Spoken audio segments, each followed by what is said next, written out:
Hello everyone, and welcome back to X-Ranger. Before we begin, I thought it would be interesting if each of you could leave a comment indicating which part of the world you're joining us from. Also, don't forget to like and subscribe if you're enjoying the episodes. Now let's get comfortable, relax, and start our program. I've never shared this publicly before. It's been 65 years, and I still get chills thinking about what happened that summer day in '58. I was 14 years old then, living in Pickens County, Alabama, right on the outskirts of Aliceville. It wasn't much of a town, but it was home, and I knew every inch of those woods behind our house like the back of my hand. That June was hot, brutally hot, even for Alabama. School had just let out for summer, and most days I'd head to this little creek about a quarter-mile from our place. My friends would sometimes join, but this particular day, a Tuesday I think, I was alone. Mom had asked me to be back before dark for dinner, but I lost track of time, swimming and catching crawdads. I remember checking the sky and realizing the sun was starting to dip. Mom would have my hide if I was late again, so I gathered my stuff and started heading back. To get home, I had to cut across this old abandoned field, about 20 acres of sagebrush that hadn't been farmed in years. The brush was tall, about 5 feet in most places, and the field was bordered by dense woods on all sides. I was just entering the western edge of the field when I noticed something moving along the tree line on the eastern side. At first, I thought it was Mr. Simmons, this big fella who lived down the way and sometimes hunted on the property. But something felt off. The way it moved wasn't right. I stopped and squinted, trying to get a better look. The sun was behind me, casting long shadows, but giving me a clear view across the field. That's when I realized what was bothering me: the sagebrush. It was tall, reaching almost to my shoulders in places, but whatever was walking along that tree line, the brush only came up to its waist. My stomach did this weird flip-flop thing. I'd been in those woods hundreds of times, seen all kinds of wildlife, bears, cougars once or twice, but this wasn't like any animal I knew. It was walking upright like a man, but bigger, much bigger. I dropped my bag, just let it fall right there, and stood frozen. The thing was in clear sight now, walking parallel to the tree line, about 50 yards of open visibility before the path curved back into the woods.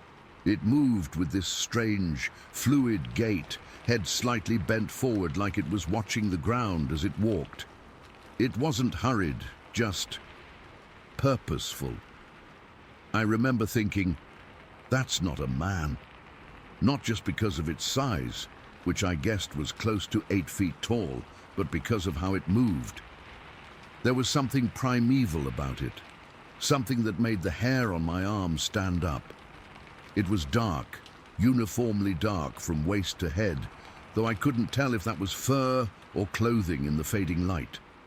Its arms swung longer than a person's should, and there was a bulk to its upper body that didn't match any human I'd ever seen.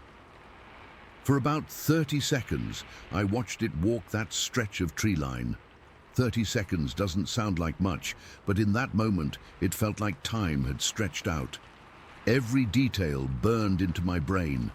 The slight sway of its shoulders, the way the brush barely reached its midsection, the absolute silence, no birds, no insects, nothing, just the sound of my heart pounding in my ears. Then it turned and disappeared into the trees. Just like that. No looking back, no acknowledgement that I was standing there. It simply vanished into the thickness of the forest. I don't remember deciding to run. One minute I was standing there, and the next I was sprinting across that field like the devil himself was chasing me. I left my bag with my towel and swimsuit behind. Didn't even think about it. All I knew was I needed to get home, get somewhere safe. I burst through our back door, screen door slamming behind me, out of breath and probably white as a sheet. Mom was at the stove, Dad reading his paper at the table. They both looked up, startled. "Tommy!" Mom said. "What in heaven's name?" I started telling them what I'd seen. the words tumbling out so fast I could barely breathe between sentences. I told them about the figure, how tall it was, how it moved, how I just knew it wasn't human. Dad lowered his newspaper, that look on his face, the one that said he was deciding whether to be concerned or annoyed. "Son, you probably just saw old man Jenkins hunting. You know he walks those woods." "It wasn't Mr. Jenkins, Dad. Mr. Jenkins isn't 8 feet tall. The sagebrush only came up to its waist." Mum handed me a glass of water, her brow furrowed. "Tommy, calm down. You're letting your imagination run away with you." "I'm not making this up," I insisted, feeling that awful frustration when adults don't believe you. "It wasn't a person." Dad sighed, folding his paper. "Then what exactly are you saying it was?" I hesitated. Even then, I knew how it would sound. "I don't know, but it was big, really big, like those stories Mr. Wilson tells about creatures in the mountains." Dad and Mom exchanged that look, the one parents give each other when they think their kid is being ridiculous. Dad just shook his head and said, "Tommy, there's nothing in those woods but deer, maybe the occasional bear. You got spooked by shadows, that's all." They made me eat dinner, though I barely touched my food. My mind kept replaying what I'd seen, trying to make sense of it. Could it have been a bear standing on its hind legs? No, bears don't walk that far upright, and the movements were all wrong. A man in some kind of costume, in rural Alabama in the middle of nowhere. It didn't make sense. After dinner, I realized I'd left my stuff in the field. Dad said I'd have to go back for it in the morning. There was no way he was letting me go out after dark after I'd worked myself up into such a state. I didn't argue. Nothing could have made me go back to that field that night. I barely slept. Every creak of the house, every rustle of leaves outside my window had me bolt upright, heart racing. I kept picturing that figure at the edge of our yard, looking in through my window with whatever face it had. I'd pulled my curtains shut tight, something I never did in summer because of the heat. The next morning, Dad woke me up early. "Let's go get your things," he said, his tone making it clear this wasn't optional. He wanted to show me there was nothing to be afraid of, that I'd just let my imagination get the better of me. I dragged my feet the whole way. The morning light made everything seem different, safer, ordinary.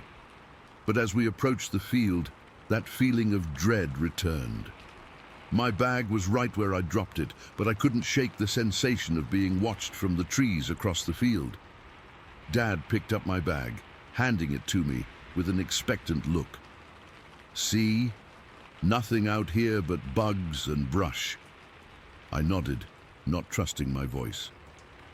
He didn't understand. He hadn't seen what I'd seen.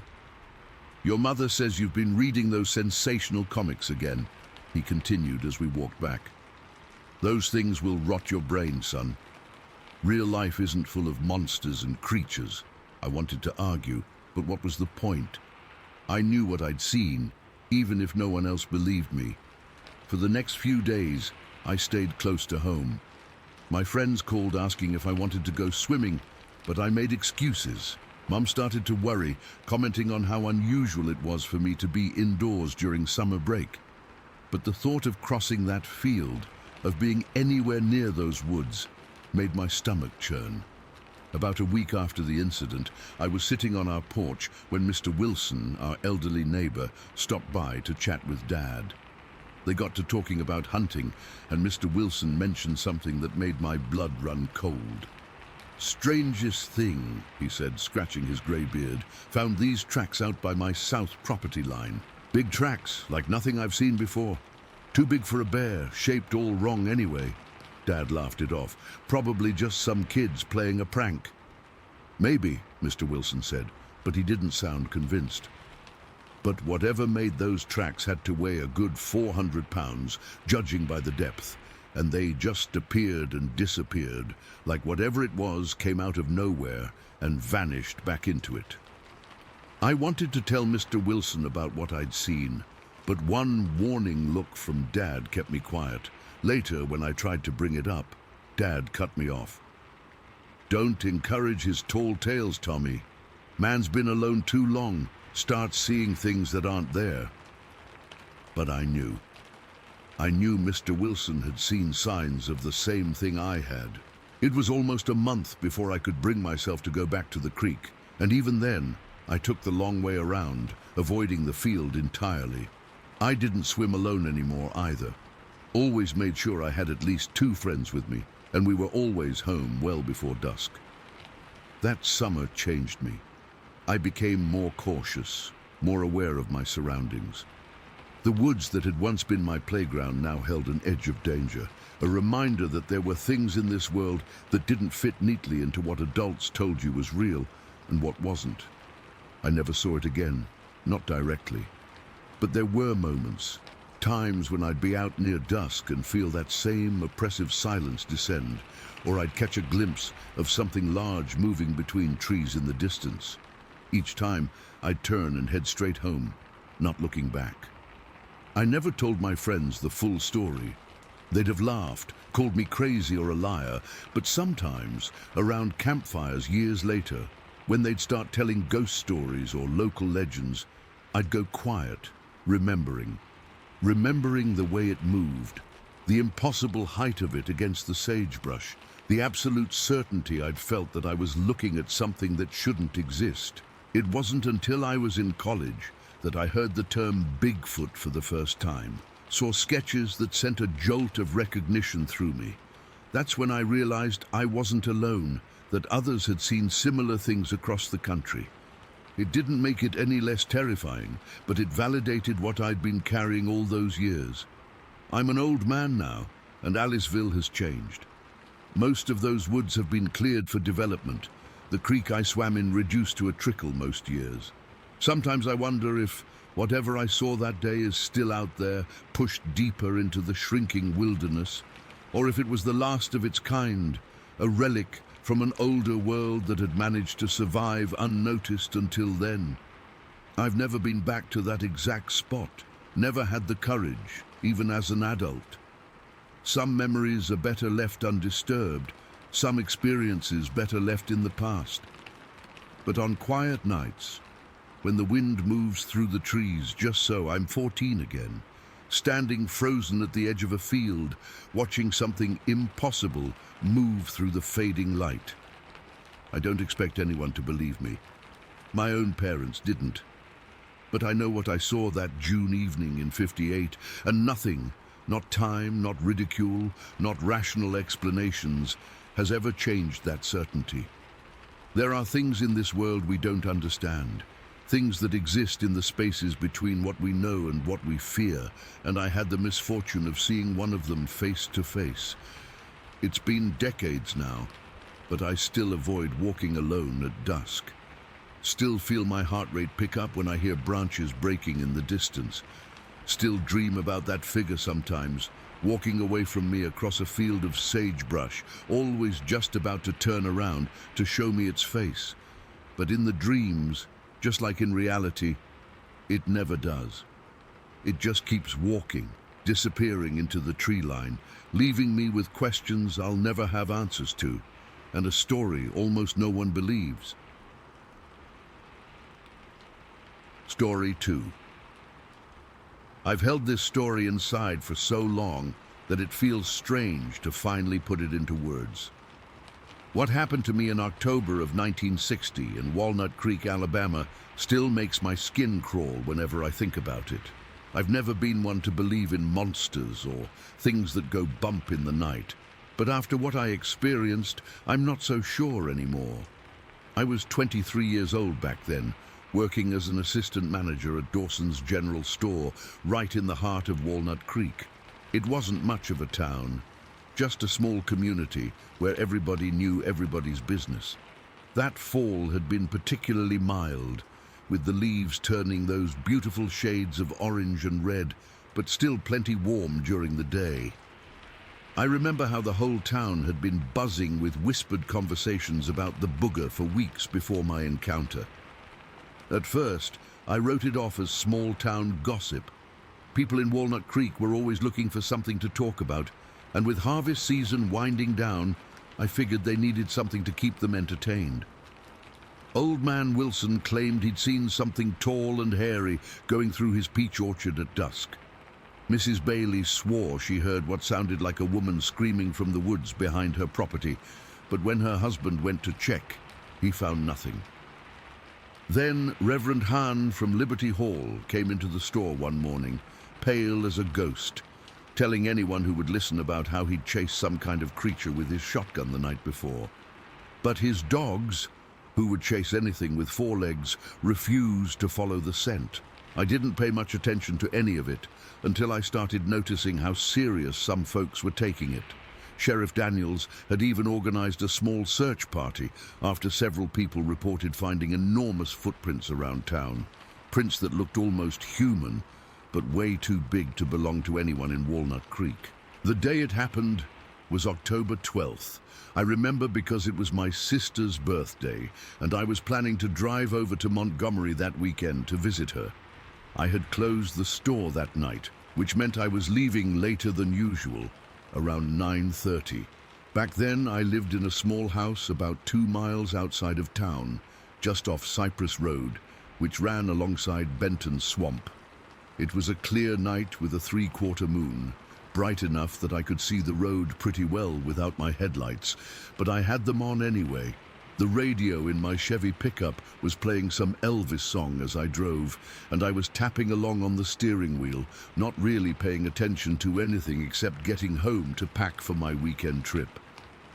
About halfway to my place, I noticed something strange in my rearview mirror. My headlights seemed to reflect off something at the edge of the road I'd just passed. I slowed down a bit, wondering if someone's cow had gotten loose again. It wasn't uncommon for livestock to wander onto the roads around there, especially at night. I almost didn't stop. Looking back now, I wish I hadn't.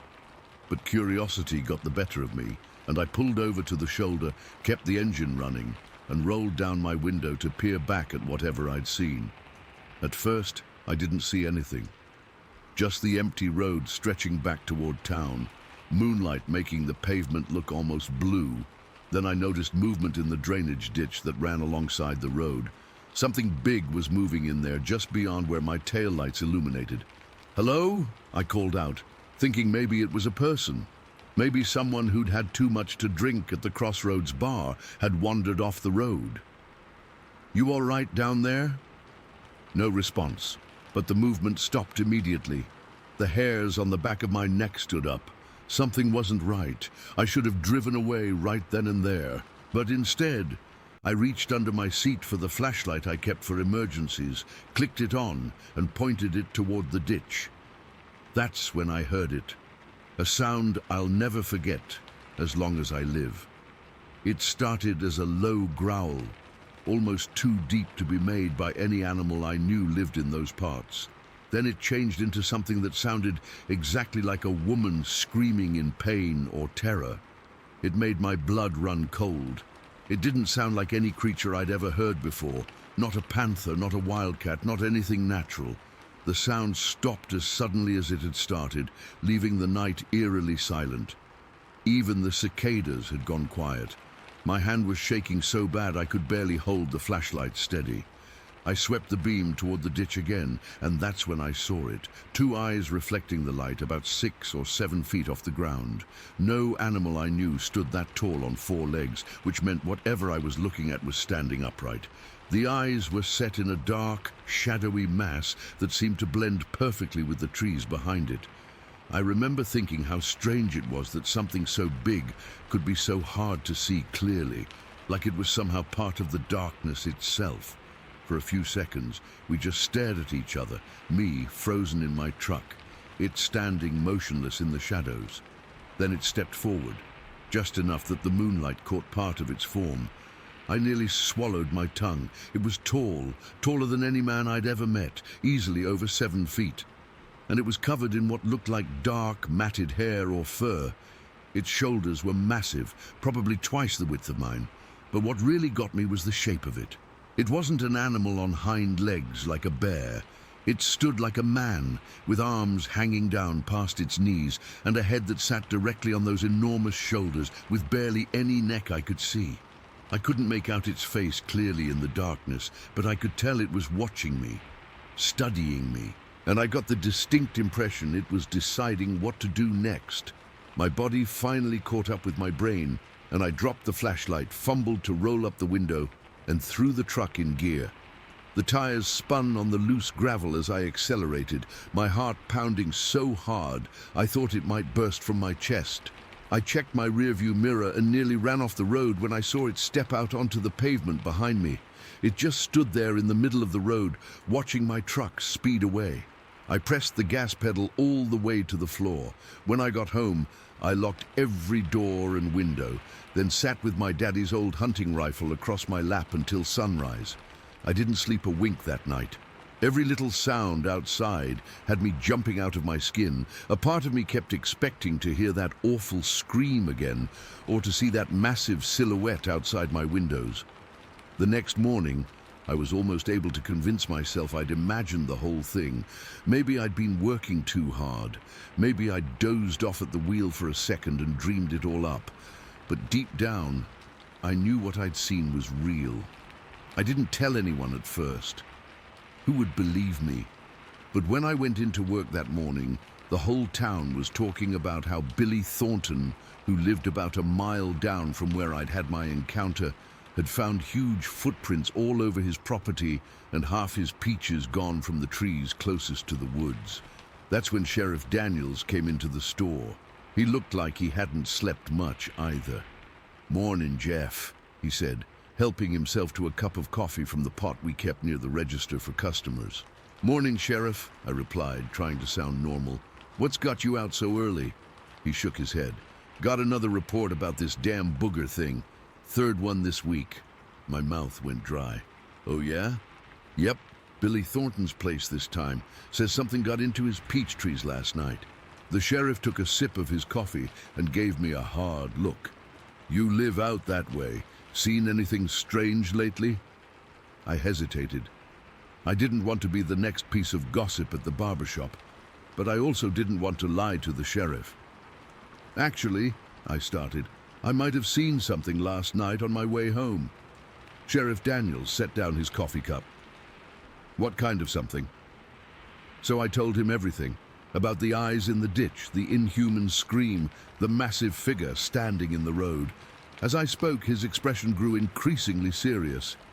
"And you're sure it wasn't just a bear?" he asked when I finished. "No, sir," I replied, "unless bears around here have started walking completely upright and growing to over 7 feet tall." He rubbed his chin thoughtfully. "That makes 5 separate sightings in the past week alone. Whatever this thing is, it's getting bolder." That afternoon, Sheriff Daniels organized the largest search party yet. About 15 men, including myself, met at the spot where I'd seen the creature. In the daylight, it didn't seem nearly as frightening. Birds were singing, and a gentle breeze rustled through the trees. It felt impossible that anything sinister could be hiding in these familiar woods. But the footprints told a different story. We found them in the soft ground near the drainage ditch. Enormous impressions in the mud, easily 16 inches long and shaped like oversized human feet. They led from the road down toward the swamp. Even the most skeptical men in our group fell silent when they saw those tracks. These weren't from any animal native to Alabama. "We'll follow them," the sheriff decided, checking that his revolver was loaded. "But we stay together, understood? No one wanders off alone." We tracked the footprints for nearly a mile through increasingly dense undergrowth. The terrain grew wetter as we approached the swamp, the muddy ground making the tracks easier to follow. But the closer we got to the water, the more uneasy our group became. Something felt wrong about the swamp that day. It was too quiet. No frogs croaking, no birds calling. Just the occasional sound of our boots squelching in the mud and the nervous whispers of the men. The tracks led us to a particularly overgrown section of the swampland where cypress trees rose from the black water and Spanish moss hung like funeral shrouds. The footprints disappeared at the water's edge. "It must live somewhere in there," Old Man Wilson said, pointing toward a densely wooded island about 50 yards out in the swamp. "Been hearing strange noises from this direction for months now." "You never mentioned that before," Sheriff Daniels said, giving him a hard look. Wilson shrugged. "Didn't think much of it until people started seeing the thing?" No one seemed eager to wade through the swamp to investigate further. We stood there for a while, staring at the island, each man lost in his own thoughts. I couldn't shake the feeling we were being watched. Just as Sheriff Daniels was about to suggest we head back, we heard it. That same blood-curdling scream I'd heard the night before, coming from somewhere deep within the swamp.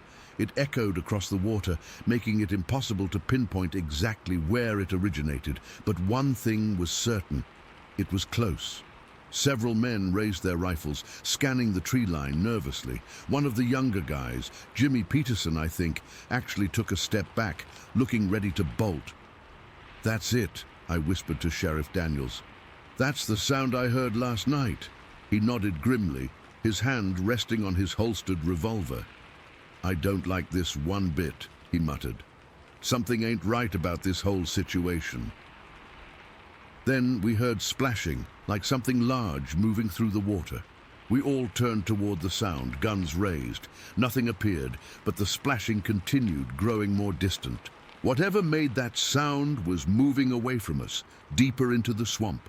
"Should we follow it?" someone asked. Sheriff Daniels shook his head. "Not with night coming on. That thing knows this swamp better than we do. We'd be at a disadvantage."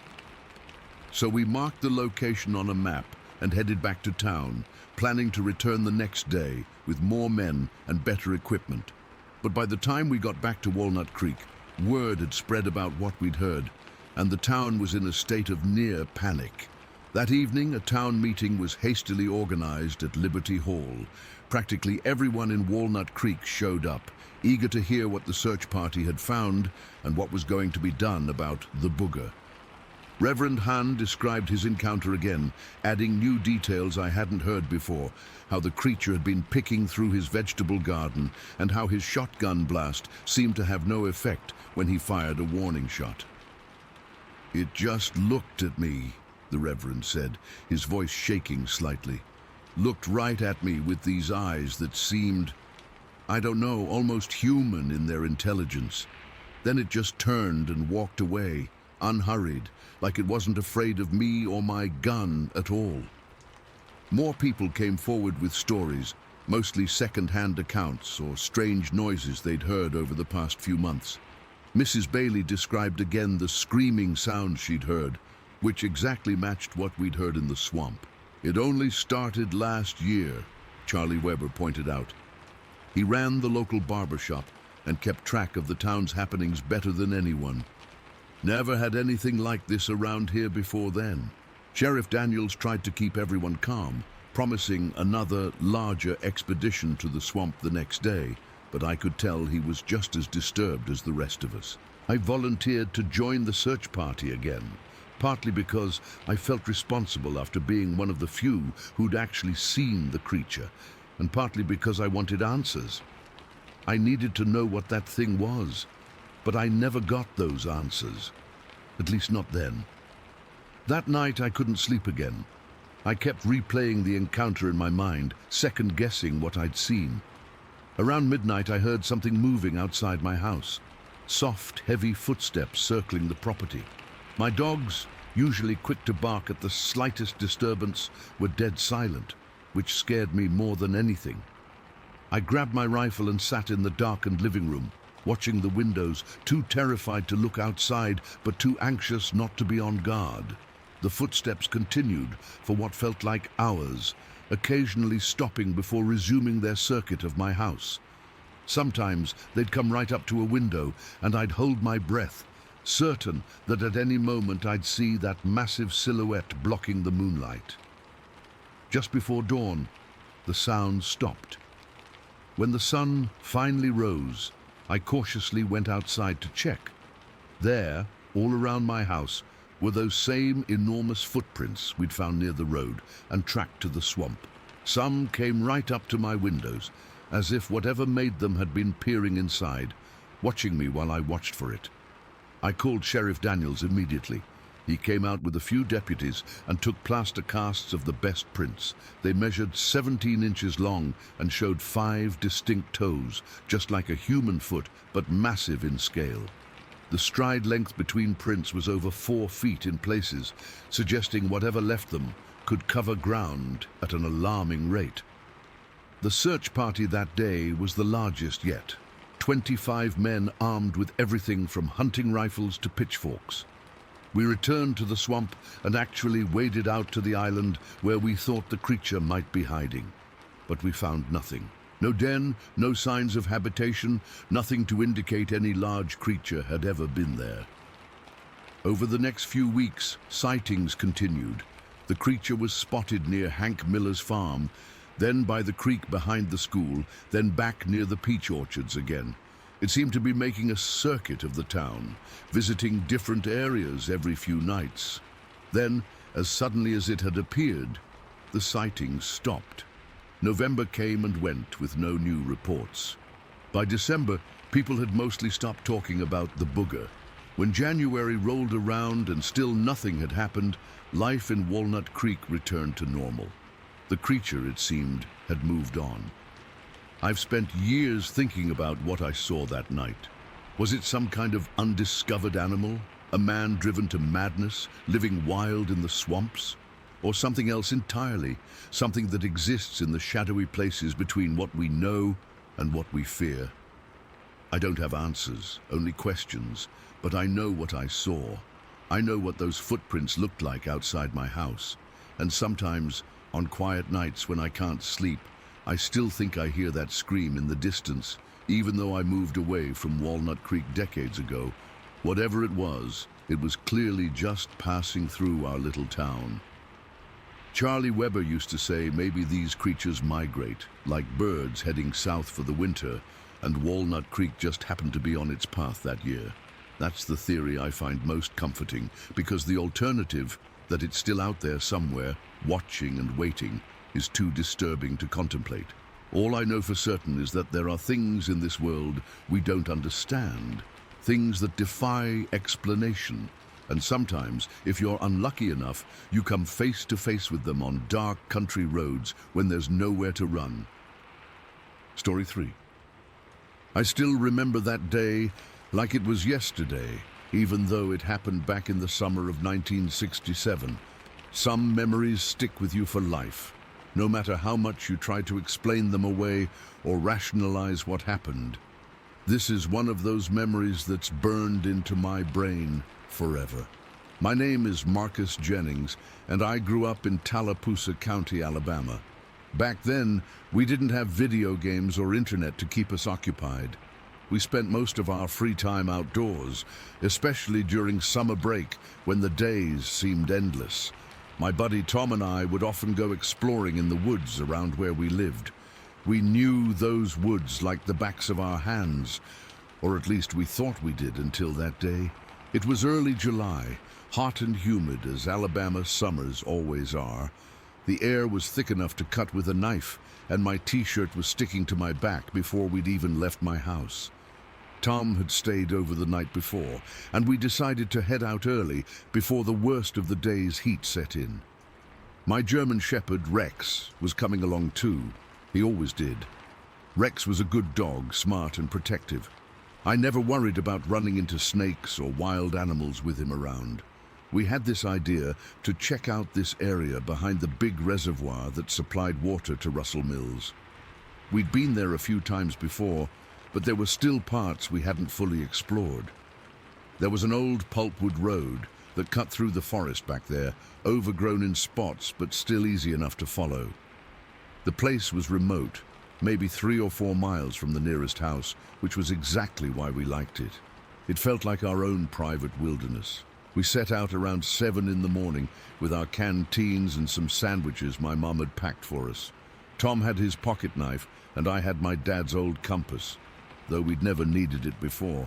The woods were alive with morning sounds, birds singing, insects buzzing, the occasional rustle of something small moving through the underbrush. Rex trotted ahead of us, stopping occasionally to sniff at something interesting before moving on. It took us about an hour and a half to reach the reservoir. We followed its edge for a while before cutting into the woods toward that old pulpwood road. The morning was going just like any other, nothing out of the ordinary. We talked about normal teenage stuff, the upcoming school year, girls from our class, the new Chevy my neighbor had bought, just regular conversation to pass the time. It must have been around 10:30 when things started to feel different. I noticed it first with Rex. His behavior changed suddenly. He stopped running ahead and started staying close to us, particularly close to me. His ears were perked up, and he kept looking into the dense forest on our right. I didn't think much of it at first. Maybe he'd caught the scent of a deer or a fox. "What's up with Rex?" Tom asked, noticing the change too. "Probably just smelled some animal," I replied, reaching down to pat Rex's head. But he didn't relax at my touch like he normally would. His body was tense, alert. That's when the smell hit me. A powerful, musty odor that reminded me of goats, but much stronger and with an almost sour undertone. If you've ever been around livestock, you know animals have distinct smells, but this was something else entirely. It was intense enough that I actually stopped walking. "Do you smell that?" I asked Tom. He wrinkled his nose. "Yeah, what is that? Smells like the goat pen at the county fair, but worse."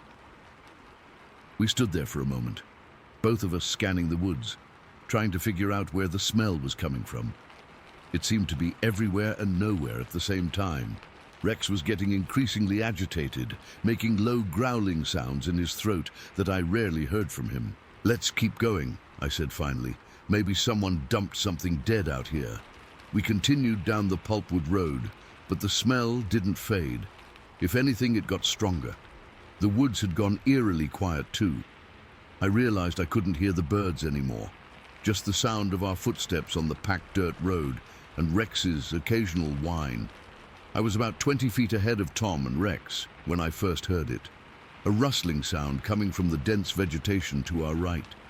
At first, it was faint, barely noticeable above the sound of our own movements, but it grew steadily louder, like something large was moving through the underbrush parallel to us. I stopped and held up my hand for Tom to do the same. "You hear that?" I whispered. Before he could answer, the rustling became more intense, and then something happened that I still can't fully explain. About 15 yards to our right, a good-sized tree, I'd say it was about 6 inches thick, began to shake. Not just a gentle swaying like you'd see in a breeze, but violent shaking, like something was forcefully moving it back and forth. This tree was swaying a good 2 feet in each direction, its leaves fluttering wildly. Rex started barking now, sharp, aggressive barks, directed toward whatever was causing that tree to move. I'd never seen anything like it. There was no wind that day, not even a slight breeze. Something was physically shaking that tree with incredible force. "What the hell is that?"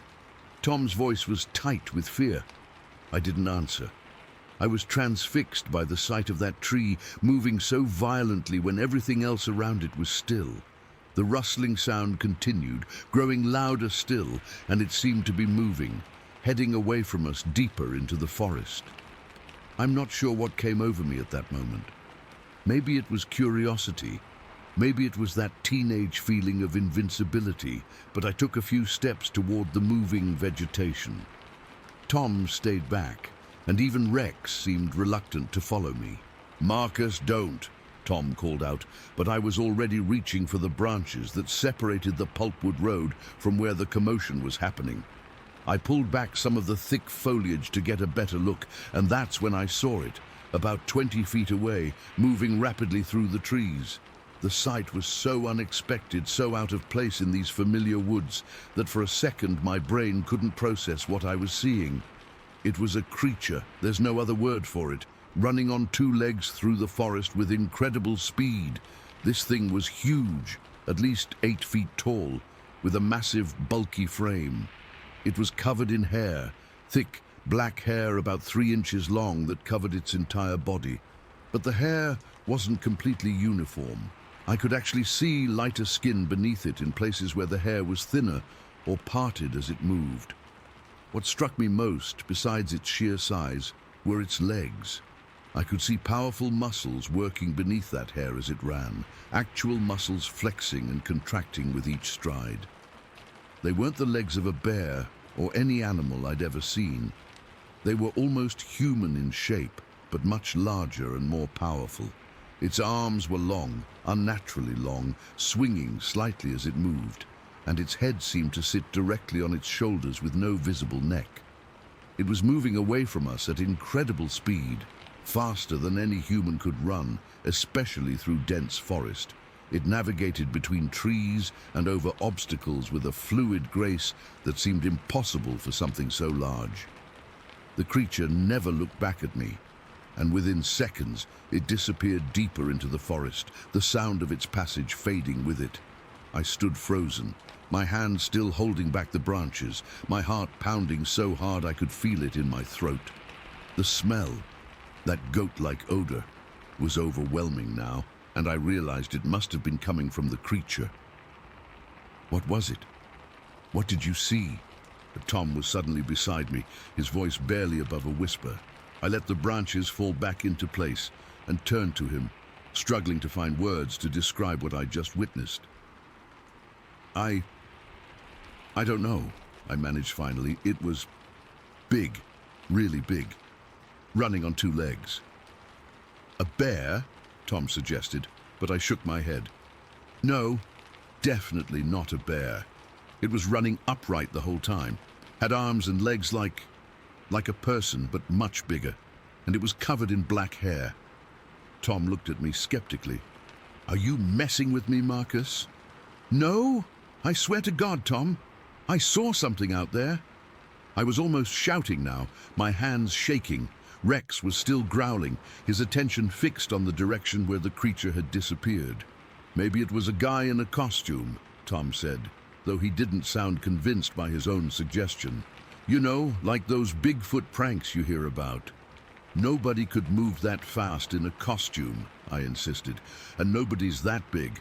This thing was massive, and the way it moved, it was natural, not like someone awkward in a suit. I could see its muscles moving under the hair. We stood there in silence for a moment, both of us staring into the forest where the creature had vanished. The woods remained unnaturally quiet, as if every living thing was holding its breath. Let's get out of here, Tom said finally, and for once, I didn't argue. We turned and headed back the way we came, moving much faster than we had on our way in. Rex stayed right by my side now, no longer running ahead. Every few steps, he would look back over his shoulder, ears alert, body tense. About halfway back to the reservoir, Tom spoke again. You really saw something, didn't you? I nodded, not trusting my voice. My mind was racing, trying to categorize what I'd seen, trying to fit it into some framework that made sense, but nothing about it made sense. I believe you saw something, Tom said cautiously, but I don't think it was what you think it was. Your eyes could have been playing tricks on you. Maybe it was a deer or something, and from that angle... It wasn't a deer, Tom. I know what I saw. I cut him off, frustration making my voice sharp. It was walking, no, running on 2 legs. Deer don't do that. Nothing around here does that except people, and this wasn't a person. Tom didn't push it after that. We made our way back in tense silence, both jumping at every sound from the forest around us. When we finally reached my house, it was early afternoon, though it felt like days had passed since we'd left that morning. My mom asked if we'd had a good time exploring, and we both mumbled something affirmative before heading to my room. Once the door was closed, Tom turned to me. Look, Marcus, I don't know what you saw out there, but maybe we should keep it between us, yeah? People will think we're crazy.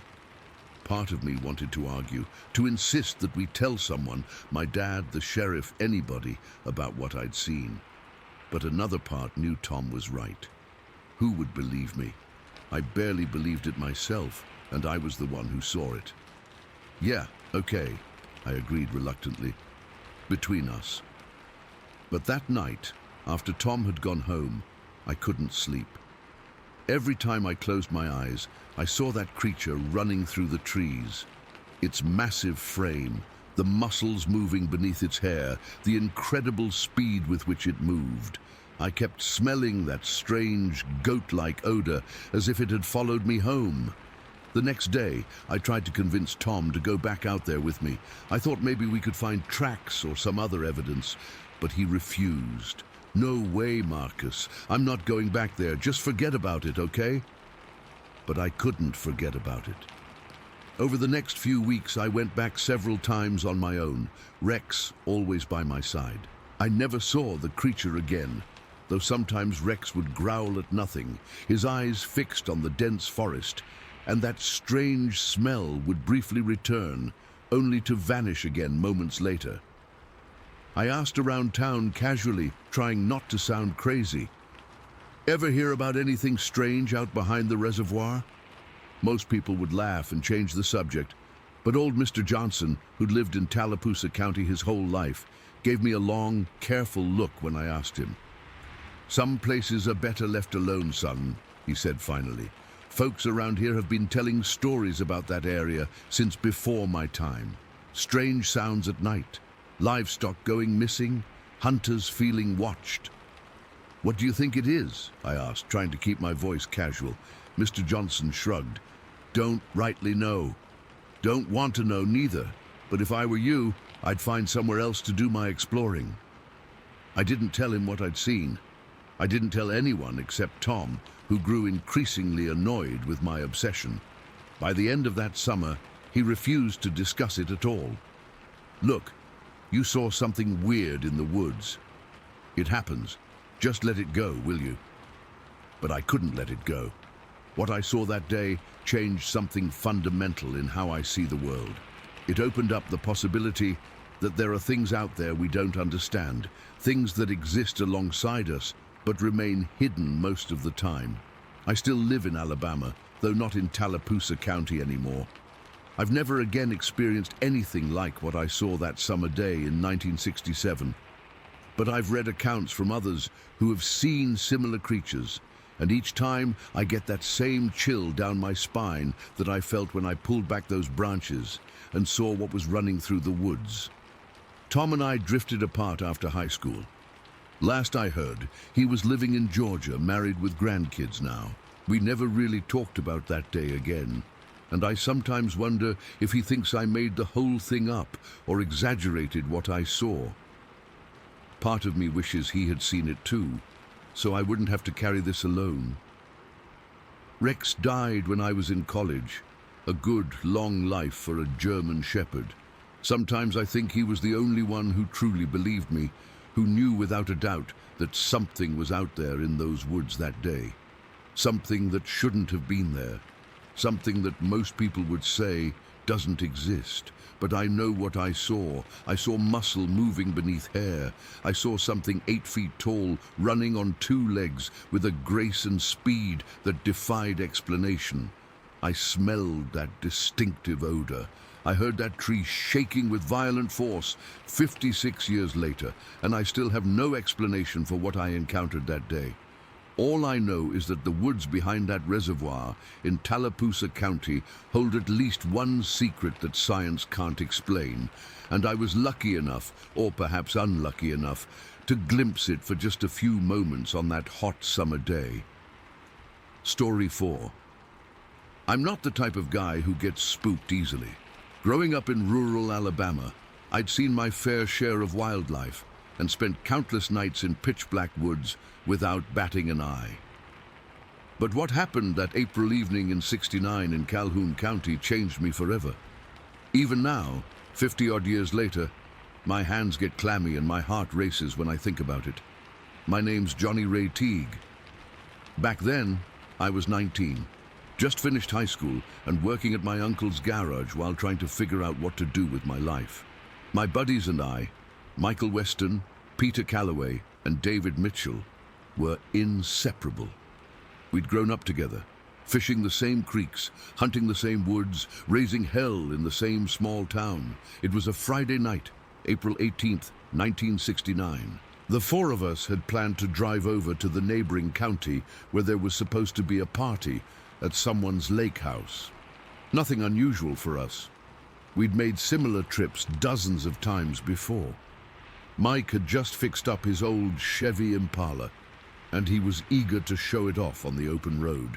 We left town around 7 in the evening. The sun was just starting to set, painting the sky with those deep orange and purple hues you only see in the country. We had the windows down, radio blasting, just 4 friends without a care in the world. Mike was driving, I was riding shotgun, and Pete and David were in the back. The quickest route took us through a section of dense woods near Easterboga. It wasn't anything special, just your typical Alabama forest land, with thick pines, oaks, and enough underbrush to hide whatever critters called it home. The road was a winding 2-lane blacktop that cut through the trees like a narrow river. We'd been down it 100 times before. We were maybe 15 minutes into those woods when the car started acting funny.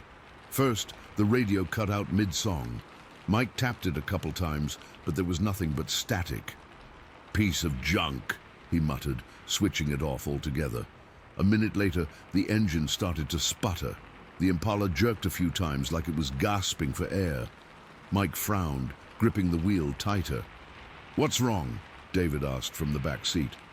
"Hell if I know," Mike replied, his eyes fixed on the dashboard. "She was running fine all day." The car gave one final lurch and then died completely. The sudden silence was jarring after the noise of the engine and our chatter. Mike managed to coast to the side of the road before we came to a complete stop. "Pop the hood," I said, already reaching for the door handle. "I'll take a look." I'd been working at my uncle's garage long enough to know the basics of car trouble. Mike hit the release, and I stepped out into the evening air. It was cooler than I expected, with a dampness that hinted at rain later. The woods seemed exceptionally quiet. No birds, no insects, nothing. Just the occasional creak of branches in the light breeze. The others joined me at the front of the car. Mike held a small flashlight as I leaned over the engine. Everything looked normal at first glance. No loose connections, no obvious leaks. "Try to start it again," I suggested, and Mike slid back behind the wheel. The engine turned over weakly but wouldn't catch. Just that sad, dying whine of a starter with no follow-through. "Battery connections look tight," I said, checking the terminals. "Got gas?" "Tank's nearly full," Mike called back through the open window. We spent maybe 10 minutes poking around under the hood, trying the usual fixes. Nothing worked. It was the strangest thing. There was no reason that car shouldn't start. It wasn't old, the maintenance was up to date, and it had been running perfectly just moments before. That's when Pete spoke up, his voice unusually quiet. "You guys hear that?" We all fell silent, straining to listen. For a second, there was nothing. Then I heard it, a rustling sound coming from the dense underbrush about 30 yards off the road. Not the light rustle of a squirrel or rabbit, but the heavy movement of something big, pushing through thick vegetation. "Probably just a deer," David said, but he didn't sound convinced. The rustling got louder, more deliberate, and then we heard something else, breathing, heavy, raspy breathing, like an animal after a long chase. My skin prickled with goosebumps. My mind raced through the catalogue of local wildlife. Deer, wild pigs, maybe a black bear if you were really unlucky. But this didn't sound like any of those. "Let's get back in the car," Mike whispered, already backing toward the driver's door. None of us argued. We scrambled back into the Impala, slamming the door shut. Mike instinctively hit the lock button, though I don't know what good those flimsy locks would do against whatever was out there. "Try it again," Pete urged from the back seat. "The engine. Try it." Mike turned the key. Nothing but that same weak grinding. The rustling had stopped, but the breathing continued. It sounded closer now. My eyes strained to see through the growing darkness, scanning the tree line for movement. "There!" David hissed, pointing toward a cluster of pines about 20 yards ahead of us. At first, I couldn't see anything. Then a shadow moved between the trees, distinctly different from the surrounding darkness. It was big, much bigger than a person. The shape was all wrong for a bear or a deer. It seemed hunched with an unusual profile that sent a chill down my spine. "What the hell is that?" Pete whispered. As if in answer, the creature stepped onto the road about 30 feet ahead of our car. Even in the dim light, what I saw made my blood run cold. It walked on all fours, but not like any four-legged animal I'd ever seen. Its movements were awkward, almost painful to watch. The body was massive, easily the size of a cow, but shaped nothing like one. The back was hunched up in a way that reminded me of a hyena, but much, much larger. The head was what haunted me most in the years that followed. It was disproportionately large, with a shape that wasn't quite bear and wasn't quite cat, something unnaturally in between. In the faint glow of our headlights, I could make out teeth that seemed too big for even that oversized head, gleaming dully when the creature opened its mouth. Its coat was dark, gray to black, though it was hard to tell exact colors in the fading light. The fur wasn't shaggy like a bear's, but not sleek like a cat's either. It seemed matted in places, almost mangy. And then it made a sound that I still hear in my nightmares, a low, vibrating hum that started in its chest and rose up through its throat. It reminded me of a camel I'd once heard at a traveling circus, but deeper, more resonant, like it was coming from something much larger. "Holy shit," Mike breathed, his knuckles white on the steering wheel. "What the fuck is that thing?" None of us had an answer. We sat frozen in our seats as the creature circled our car slowly, that bizarre humming never ceasing. It didn't seem aggressive exactly, more curious, like it was examining us. It came up to Mike's side of the car and rose slightly, as if to peer in the window. I'll never forget looking past Mike and seeing that face just inches away on the other side of the glass. Those eyes reflecting our headlights, that massive head tilting slightly as it regarded us. Pete let out a strangled sound from the back seat. David was praying under his breath, rapid-fire words I couldn't make out. The creature circled the car once more, then moved back to the tree line. It stood there for what felt like an eternity, but was probably only a minute or two. Then, with surprising grace for something so large and awkward-looking, it turned and disappeared into the woods. The silence that followed was deafening. None of us moved or spoke for several long moments. "Try the car," I finally whispered to Mike. "Try it now." With shaking hands, he turned the key in the ignition.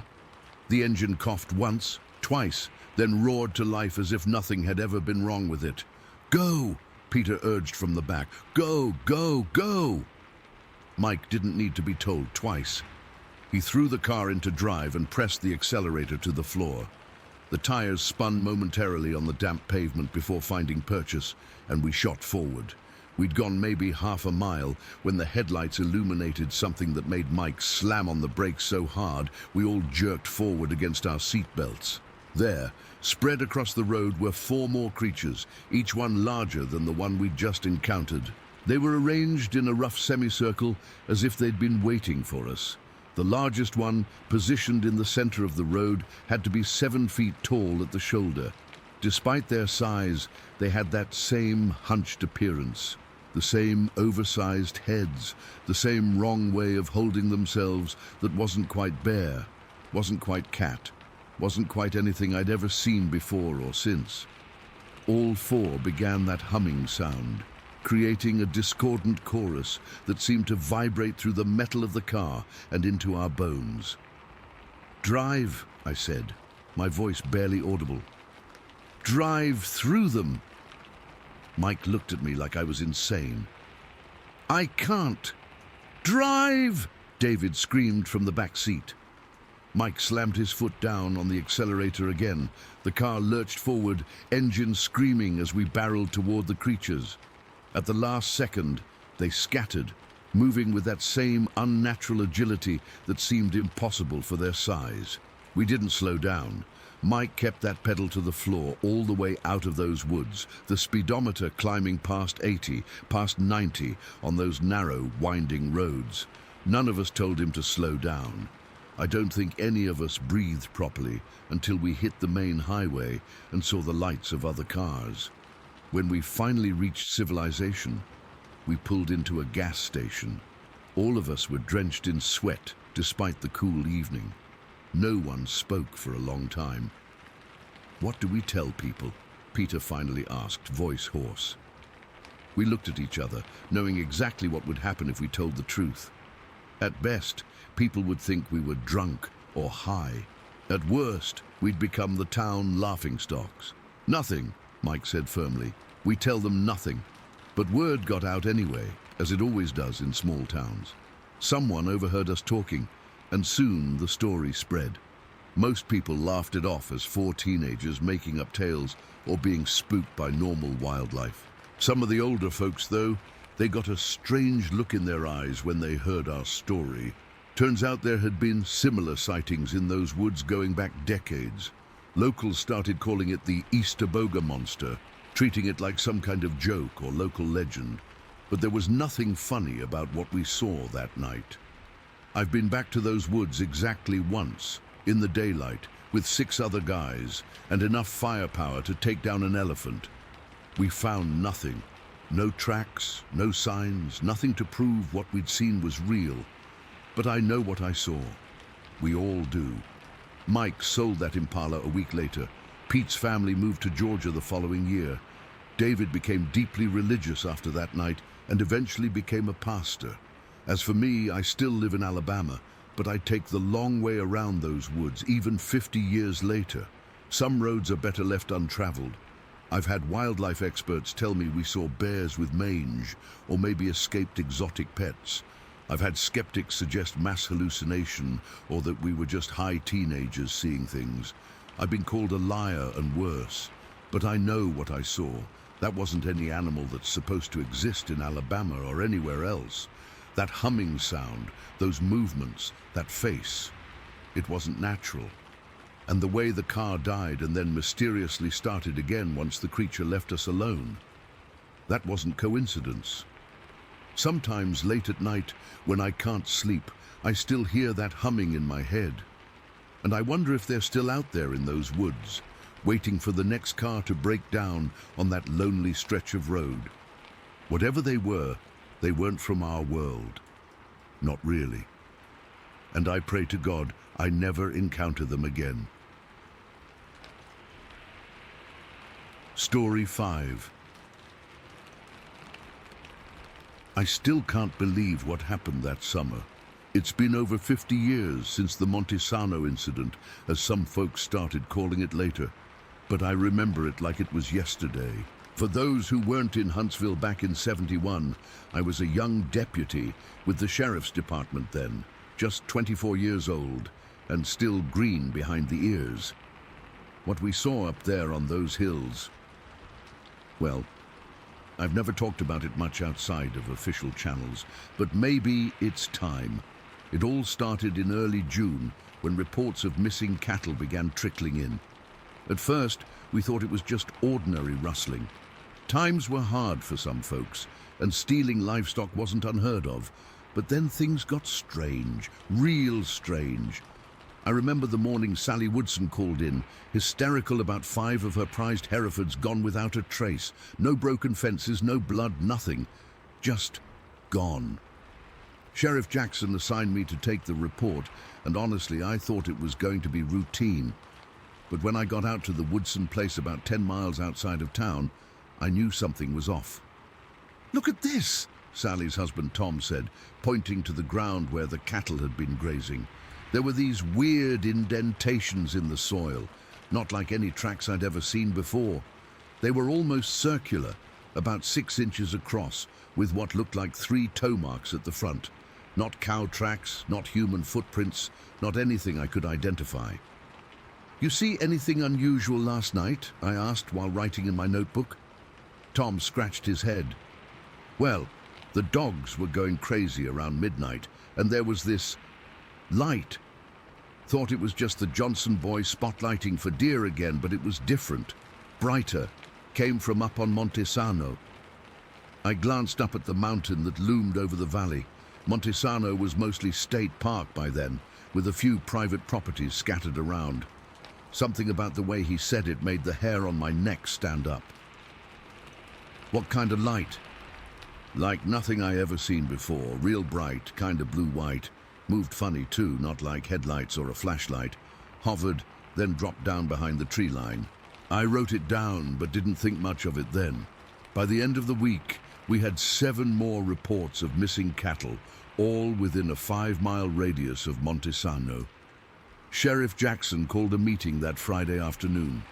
I can still picture his office, the wood paneling, the smell of his pipe tobacco, the stack of reports piling up on his desk. "Boys, we got ourselves a situation," he said to the 5 of us deputies. "Either we've got the smartest cattle rustlers in Alabama, or something else is going on. 23 head of cattle don't just disappear without leaving some kind of trail." That's when Deputy Walters spoke up. "Sheriff, my cousin lives up on Montesano. Says he's been seeing strange lights 3 nights in a row now. Disc-shaped," he said. "Thought he was hitting the moonshine too hard, but he swears he was stone-cold sober." The sheriff frowned. "Lights or no lights, we're going to put together a posse and catch whoever's doing this. Ellis, Morrison, Johnson, you 3 stake out the Henderson place tonight. Their farm hasn't been hit yet, and they've got a herd right out in the open. Walters, Barnes, you're with me. We're going up the mountain to have a look around." So that's how I found myself, bouncing up a rutted dirt road in the sheriff's jeep as the sun was setting. We were armed with shotguns, revolvers, and high-powered flashlights. I remember thinking it was overkill for cattle rustlers, but the sheriff had a gut feeling, and we all knew better than to question it. We parked at an old fire lookout and hiked about a half-mile to a ridge that overlooked most of the valley. The night was warm, crickets chirping, stars coming out overhead. For hours, nothing happened. Walters dozed off around 11. I was fighting to keep my eyes open when Sheriff Jackson suddenly grabbed my arm. "Look there," he whispered, pointing toward a clearing about 300 yards away. At first I didn't see anything. Then I caught it, a soft glow illuminating the tree line. As we watched, the glow intensified until it was a bright, pulsating light hovering about 20 feet above the ground. It was disc-shaped, just like Walter's cousin had described. No sound, no exhaust. Nothing you'd associate with any aircraft I'd ever seen.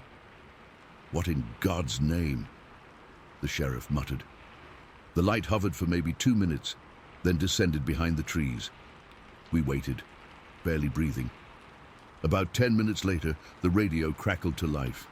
"Sheriff, this is Ellis. You need to get down to the Henderson place right now. You ain't gonna believe this."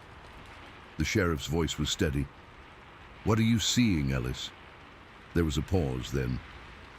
"I don't know how to describe it, sir. Some kind of creatures. They're taking down a steer right now. We fired warning shots, but they didn't even flinch. They're not human, Sheriff. They're not. They can't be." We practically flew down that mountain. The drive to the Henderson farm took about 20 minutes, but it felt like hours. When we pulled up, Ellis, Morrison, and Johnson were standing by their patrol car, faces pale in the moonlight. Morrison looked like he was about to be sick. "They went that way," Ellis said, pointing toward a stand of trees that bordered the property. 4 of them, short, hairy things, fast as hell. Jumped the fence like it wasn't even there. "How short?" the sheriff asked. 4 feet, maybe less, but built like linebackers, solid and covered in dark hair, head to toe. Johnson nodded. "They took down a 1,000-pound Angus bull like it was nothing, grabbed it and just carried it off. Things should have weighed 4 times what they did, but they moved like it was a sack of feed." The sheriff told us to spread out and approach the tree line, firearms ready. I remember my hand was shaking so bad I could barely keep the flashlight steady. We moved forward in a line, sweeping the beams of light across the ground and into the trees. That's when I saw the blood trail. Bright red droplets on the dry summer grass, leading into the woods. We followed it about 50 yards to a small ravine. The smell hit me first, a stench so foul it made my eyes water, like rotting meat and something else, something chemical and alien. Morrison's flashlight beam caught it first. The remains of what used to be the Henderson's Angus bull. It had been torn apart, not butchered like rustlers would do, but literally ripped limb from limb. Parts of it were missing entirely, and all around it were those same strange footprints we'd been finding at the other sites. "Jesus Christ," Walters whispered. Then we heard it, a low, guttural sound from somewhere in the darkness beyond our flashlight beams. Not quite a growl, not quite a grunt. Something in between that made my skin crawl. Sheriff Jackson signaled for silence. We stood frozen, listening. The sound came again, closer this time.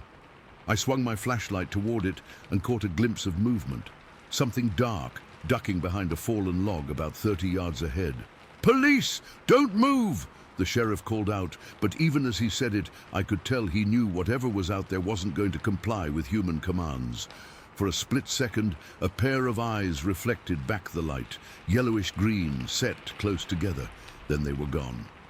"Spread out," the sheriff ordered.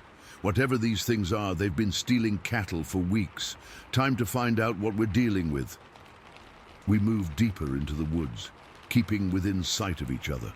The ravine opened up into a series of limestone outcroppings, the foothills of Montesano. That's when Ellis spotted it. A small opening in the rock face, barely visible behind a tangle of brush. "There's a cave system that runs through part of the mountain," Sheriff Jackson said quietly. "Old-timers used to talk about them, but most of the entrances were sealed up years ago for safety. Apparently, not all of them." We approached the opening carefully. The stench was overwhelming now. Johnson shined his light inside, revealing a narrow passage that widened about 10 feet in, and scattered around the entrance were bones, cattle bones, picked clean and piled haphazardly. The sheriff went back to the car and returned with his German Shepherd Rex. That dog would go anywhere, the sheriff asked, but when we tried to get him to enter that cave, he flat out refused. Hackles raised, teeth bared, whining like I'd never heard him before. "If Rex won't go in, neither should we," Ellis said, and I silently agreed with him. But Sheriff Jackson was determined.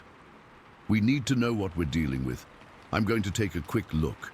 You boys stay here and keep watch." Before any of us could object, he ducked into the opening, flashlight in one hand, revolver in the other. For about 30 seconds, all we could see was the beam of his light moving deeper into the cave. Then we heard him shout, "Holy Mother of, get back!" What happened next is still hard for me to process, even after all these years. The sheriff came scrambling out of the cave entrance, moving faster than I'd ever seen a man his age move. And right behind him, squeezing through the narrow opening, came one of the creatures. In the crisscrossing beams of our flashlights, I got my first clear look at it. Ellis had been right. It was short, maybe 4 feet tall, but incredibly thick and muscular. Its body was covered in dark brown hair, so dense you couldn't see any skin beneath. The head was disproportionately large, with a flat, almost non-existent nose and a wide mouth. And those eyes, yellow-green and reflective like a cat's but larger, with an intelligence behind them that made my blood run cold. The thing moved with an awkward, loping gait, but it was fast. As soon as it cleared the cave entrance, it leaped, at least 15 feet sideways, landing on a boulder. Before any of us could react, it sprinted into the darkness of the woods, moving far quicker than something that stocky had any right to. Morrison fired a shot after it, but missed, or at least we thought he missed. Later, when we reviewed what happened, he swore he hit it square in the back, but it didn't even flinch. The sheriff was pale and shaking. "There's more in there," he said. "At least 3 more. And the cave, it goes deep. Deeper than it should. There's cattle remains everywhere and something else. Equipment of some kind. Metal things I couldn't identify." We backed away from the cave entrance, forming a semicircle about 20 yards away, all our weapons trained on the opening. For several minutes, nothing happened. Then, in the distance, we heard a strange, high-pitched whistle, 3 short bursts. From inside the cave came an answering whistle, and then silence. We waited there until dawn, but nothing else emerged from the cave. As soon as it was light enough, the sheriff called in reinforcements. By 9 o'clock that morning, we had 20 men assembled. Deputies, state police, and a few trusted locals who were good with a rifle. We approached the cave again, now armed with better flashlights and more firepower. But when we reached the spot, we found the entrance covered by a pile of freshly fallen rocks, a deliberate cave-in that would have taken considerable strength to arrange. The tracks around it showed that the creatures had exited sometime before dawn, sealed the entrance behind them, and headed up the mountain. We spent the rest of that day tracking them. The footprints led to 2 more cave entrances, both similarly collapsed. At the third site, we found something that still gives me nightmares. A circle of flattened grass about 30 feet in diameter, with a strange metallic residue in the center that burned Johnson's fingers when he touched it. And leading away from this circle were more of those 3-toed footprints, except these were deeper, as if the creatures had been carrying something heavy. By nightfall, we'd lost the trail completely. The creatures, whatever they were, had vanished. The cattle thefts stopped after that night. Sheriff Jackson filed a full report, which promptly disappeared from county records. 2 weeks later, some men in suits visited from a government agency they wouldn't name, and told us the whole incident was being classified. We were ordered never to speak publicly about what we'd seen. Over the years, I've heard whispers of similar incidents in other places. Short, powerful creatures associated with strange lights and missing livestock. Some people call them aliens, others some kind of unknown primate. All I know is what I saw. Something between human and animal, but not quite either. Something intelligent enough to coordinate, strong enough to carry away cattle, and connected somehow to those lights on the mountain. I've hiked Monte Sano countless times since then, searching for any sign of those cave entrances. Never found them. But sometimes, when I'm up there at dusk and the shadows grow long, I get the feeling I'm being watched. And once, just once, about 10 years ago, I heard that same 3-tone whistle echoing among the trees. I still don't know what we encountered that night, but I know this: they were real, they were strong, and they were smart. And sometimes I wonder if they're still up there, watching and waiting. Because the thing that scared me most wasn't their appearance or their strength. It was the look in those eyes. They weren't just surviving, they were studying us. Story 6. Ndei. I've never been able to adequately explain what happened to me that winter day back in '74. Most people think I'm full of it, or that I hallucinated the whole thing, but I know what I saw. I've kept it mostly to myself over the years, except for telling a few close friends and family who usually just nod politely while giving me that look. You know the one, where they're thinking, poor Preston's lost his marbles. It was December of 1974 in Limestone County, Alabama. I was 23 at the time and had been deer hunting since I was old enough to hold my daddy's shotgun. My brother-in-law Frank had come down from Tennessee to join me for a weekend hunt. We'd been planning it for months. The morning started off cold, the kind of bone-chilling cold that makes your fingers ache even through gloves. There was a light snow falling, just enough to dust the ground and make tracking easier, which we were grateful for. I remember breathing out and watching my breath hang in the air before disappearing. Everything was quiet in that special way it only gets during a light snowfall. We'd parked Frank's truck at the edge of my uncle's property, about a mile from the main road. The land was mostly dense forest with some small clearings scattered throughout. perfect deer territory. We'd hunted this area dozens of times before, so I knew it like the back of my hand, or at least I thought I did. Frank and I split up to cover more ground. That was normal for us. We'd separate, find our spots, and meet back at a predetermined location afterward. I headed down one of the deer trails while Frank went in the opposite direction. I walked about a quarter-mile down that narrow path, finding a good spot with a tall limestone hill at my back. It gave me perfect cover and a wide view of a small clearing where deer often came to graze. I settled in, my back against the cold stone, shotgun loaded with a slug across my lap. I'd been sitting there maybe 15-20 minutes, just listening to the woods and watching my breath form little clouds. The snow was still falling lightly, and everything had that muffled quality that comes with fresh snowfall. That's when I heard movement in the brush around some trees about 50 yards ahead of me. My heart started beating faster. That familiar rush of adrenaline you get when you think you've spotted your game. I slowly raised my shotgun, keeping it pointed down as I tried to get a better look. The sound was coming from a thick patch of bushes near an old oak tree. I decided to investigate, moving as quietly as possible. I'd taken maybe 30 steps when I spotted it. A 6-point buck with its antlers caught in some bushes. It was thrashing around at first, trying to free itself, then it went still as if sensing my presence. I raised my shotgun, lining up the shot. The deer turned its head toward me, and that's when something struck me as odd. It didn't bolt. Any hunter will tell you that a deer, even one with its antlers caught, would be in full panic mode with a human that close. But this one just stared at me. Its eyes were wide, and I swear it looked terrified, but not of me. It was like it was frozen in place. I couldn't do it. I just couldn't shoot a trapped animal. It felt wrong, like shooting a caged target. I lowered my gun and decided to get Frank. I figured we could free the deer together, and if it ran, well, at least it would have a sporting chance.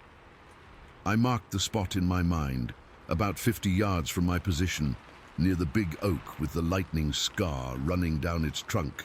Then I headed back down the trail to find Frank. It took me about 20 minutes to locate him in his hunting spot near a small creek. "Frank," I whispered, tapping him on the shoulder. "You gotta come see this. I found a buck caught in some bushes." He looked at me skeptically. "And you didn't shoot it?" "Couldn't do it," I explained. "Didn't seem right. Come on, I'll show you." We made our way back to where I'd seen the deer, but when we arrived, it was gone. There was no sign of the buck, just some velvet from its antlers, caught on the branches, and obvious signs of struggle in the disturbed snow and dirt. The bushes were partially broken and trampled.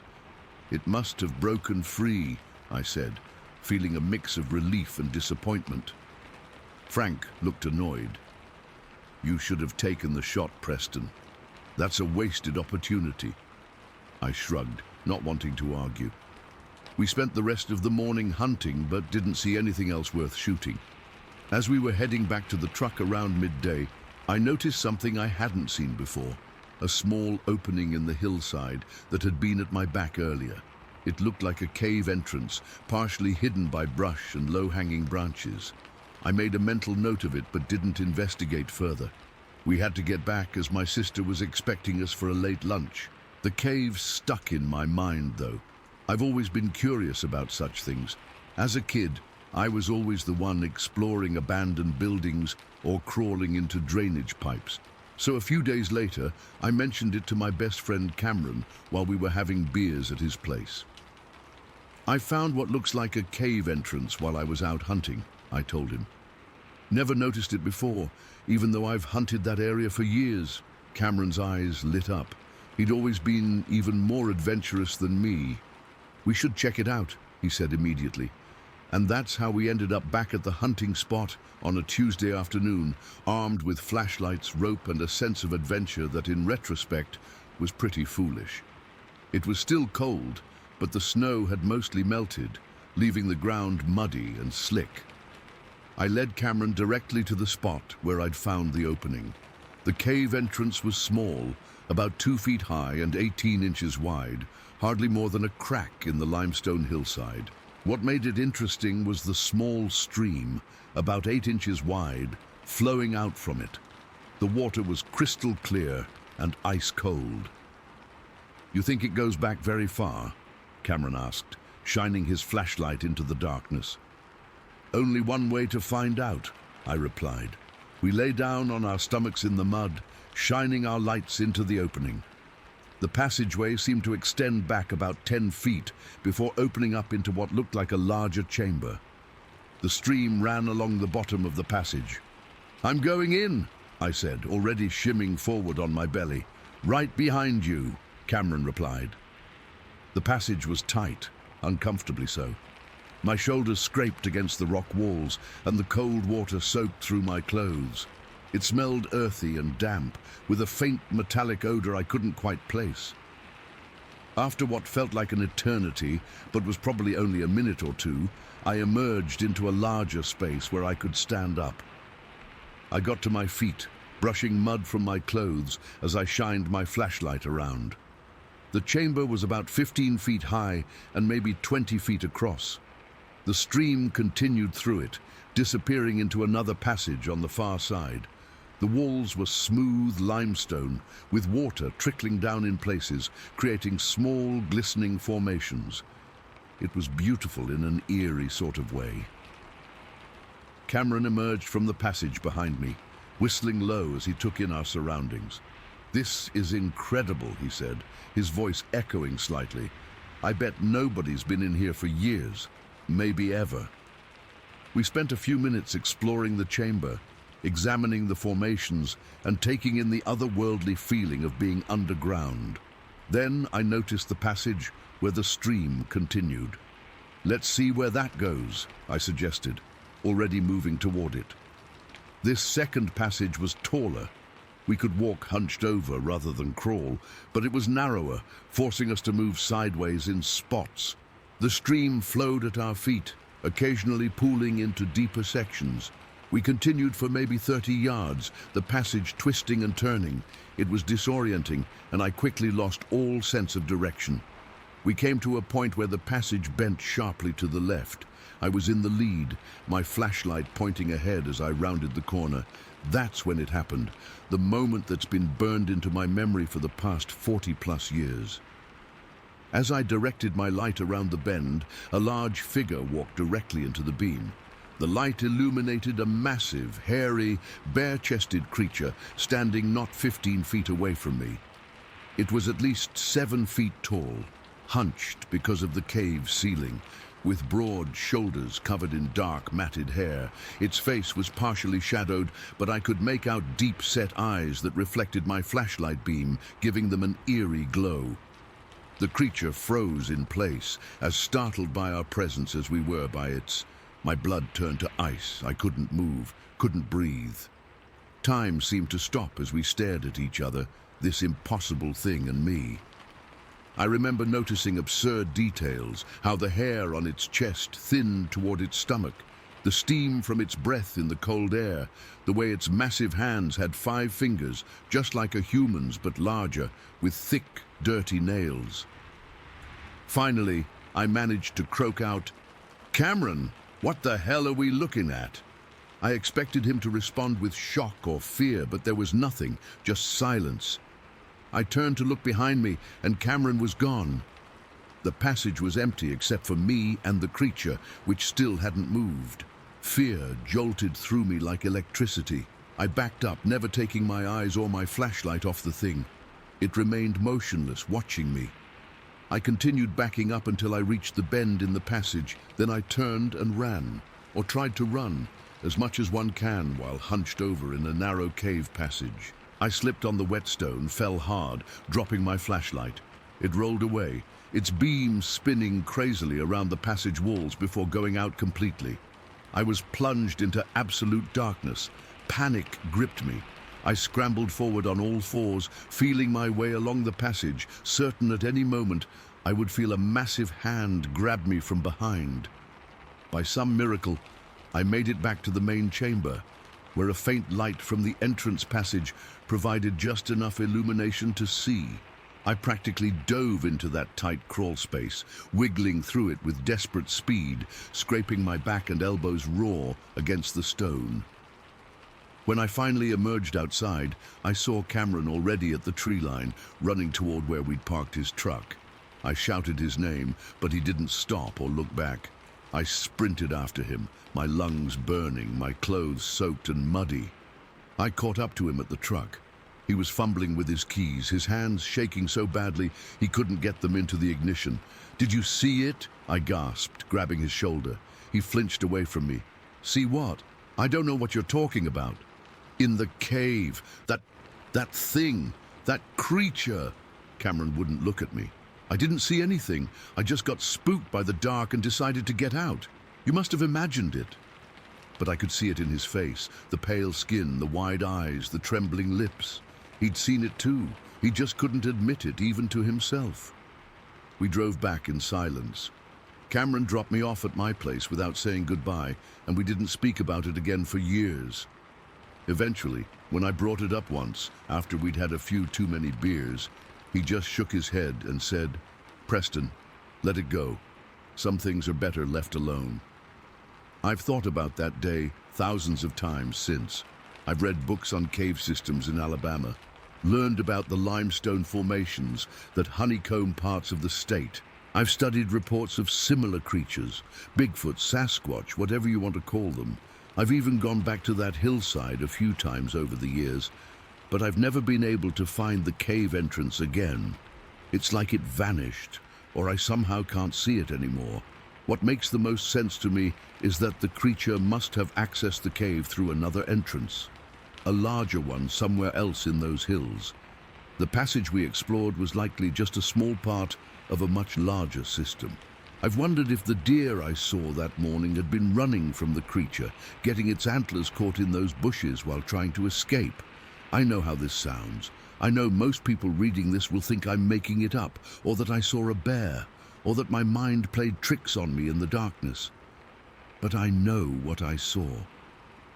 Those eyes in the darkness, reflecting my flashlight beam, that massive, hair-covered body, the way it stood, almost human-like, but not quite.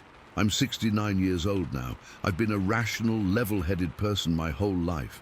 I worked 37 years at the paper mill before retiring, raised 2 kids, paid my taxes, never been one for tall tales or seeking attention. But I swear on everything I hold dear, that thing in the cave was real. And sometimes, on cold winter nights when the wind howls outside my window, I wonder if it's still down there in the darkness, moving through passages no human has ever mapped, watching and waiting. Story 7. I've held on to this story for over 70 years now, carrying it like a weight. It wasn't even my experience, it was my father's. But he told it to me so many times, with such consistent terror in his eyes, that it feels like my own memory. My father was Robert Collins. In the summer of 1950, he was 15 years old, living in Martin County, Kentucky. The story I'm about to share has been passed down in our family as a warning about what lurks in those Kentucky backwoods. I've never shared it publicly before, but with my father now gone, I feel like it's time people knew. My dad and his best friend James Harden loved fishing more than anything. They'd been best friends since first grade, spent nearly every day together, and could often be found with their lines in the water at a local creek that was known for good catfish. This particular day in August, they had decided to bike out about 5 miles to a special fishing spot they'd discovered earlier that summer. It was just supposed to be a normal day, my father always began when telling the story. The weather was nice, hot, but with a breeze that made it bearable. They'd packed sandwiches and set out early that morning, planning to be back well before dark. But the fishing had been so good that afternoon that they lost track of time. The sun was already starting to set when they finally gathered their impressive catch. Between them, they had about 15 decent-sized catfish strung up on 2 separate lines. They slung these over their shoulders, hopped on their bikes, and started pedaling back toward home. But about halfway there, James's bike chain broke. After a brief argument about whether to abandon the bike, James refused. They decided they'd have to walk the rest of the way, pushing the broken bike alongside them. This added significant time to their journey, and darkness fell quickly in the densely forested hills of eastern Kentucky. The most direct route home required them to cut through a large field that belonged to the coal company. It wasn't unusual back then. Most of the land that wasn't directly lived on was owned by coal or gas companies. People just crossed where they needed to, and nobody much cared. They had to climb over a fence to get into the field. It was full dark by then, with just a quarter moon providing faint light. The nearest house belonged to Walter Thompson, an older neighbor who lived alone with his German shepherd. It was roughly half a mile away across the open field, its windows visible in the distance as tiny squares of yellow light. Dad would always get quieter at this point in the story, his voice dropping. We were halfway across that field, our fish slung over our shoulders, when James stopped dead in his tracks. "Do you hear that?" he whispered. I did. It was a sound I'd never heard before, like a deep grunt, but almost deliberate. They turned toward the tree line where the sound had come from. At first, they couldn't see anything in the darkness. Then movement caught their eye. At the edge of the forest stood something massive. I thought it was a bear at first, Dad always said, but bears don't stand on 2 legs for that long, and they sure as hell don't have eyes that glow red in the darkness. The creature was enormous. My father consistently estimated it at around 8 feet tall. It was covered in dark hair or fur, and even from about 50 yards away, they could make out its broad shoulders and massive arms that hung longer than a human's would. But the most terrifying feature was its eyes, 2 glowing red orbs that seemed to fix right on them. It made that strange grunting sound again, then took a deliberate step out from the tree line and into the field. That's when James dropped his bike and they both started running. Dad said they hadn't even discussed it. Pure instinct took over. They sprinted toward Walter Thompson's house, still foolishly clutching their fishing lines, with the catfish bouncing against their backs. After about 100 yards of dead running, my father glanced back. The thing was following them, moving with a strange loping gait that ate up ground quicker than seemed possible for something so large. It wasn't running exactly, but it was moving fast, much faster than they could maintain for long. "Drop the fish," James shouted, and they both did, leaving their entire day's catch abandoned in the field. This split-second decision may have saved their lives. When my father looked back again, the creature had stopped at the spot where they'd dropped the fish. It seemed to be examining them, giving the boys precious seconds to increase their lead. Walter Thompson's house was getting closer, its lights a beacon in the darkness.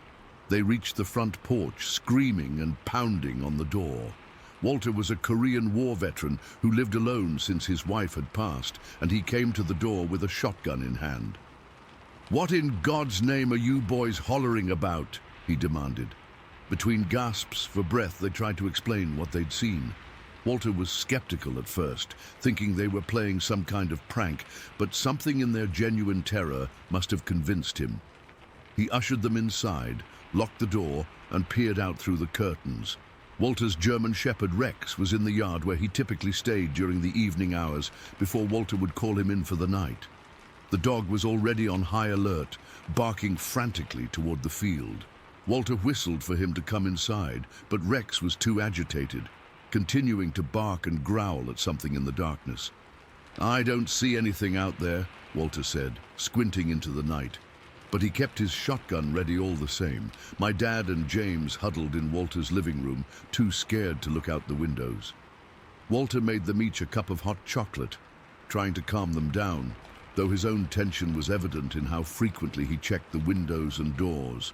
"Boys, there's bears in these hills and the occasional mountain lion," Walter tried to reason. "Could be what you saw was just—" Rex's barking suddenly intensified, becoming almost frantic. Walter rushed to the window. "Sweet Jesus," he whispered. At the edge of the light cast from Walter's porch stood the creature.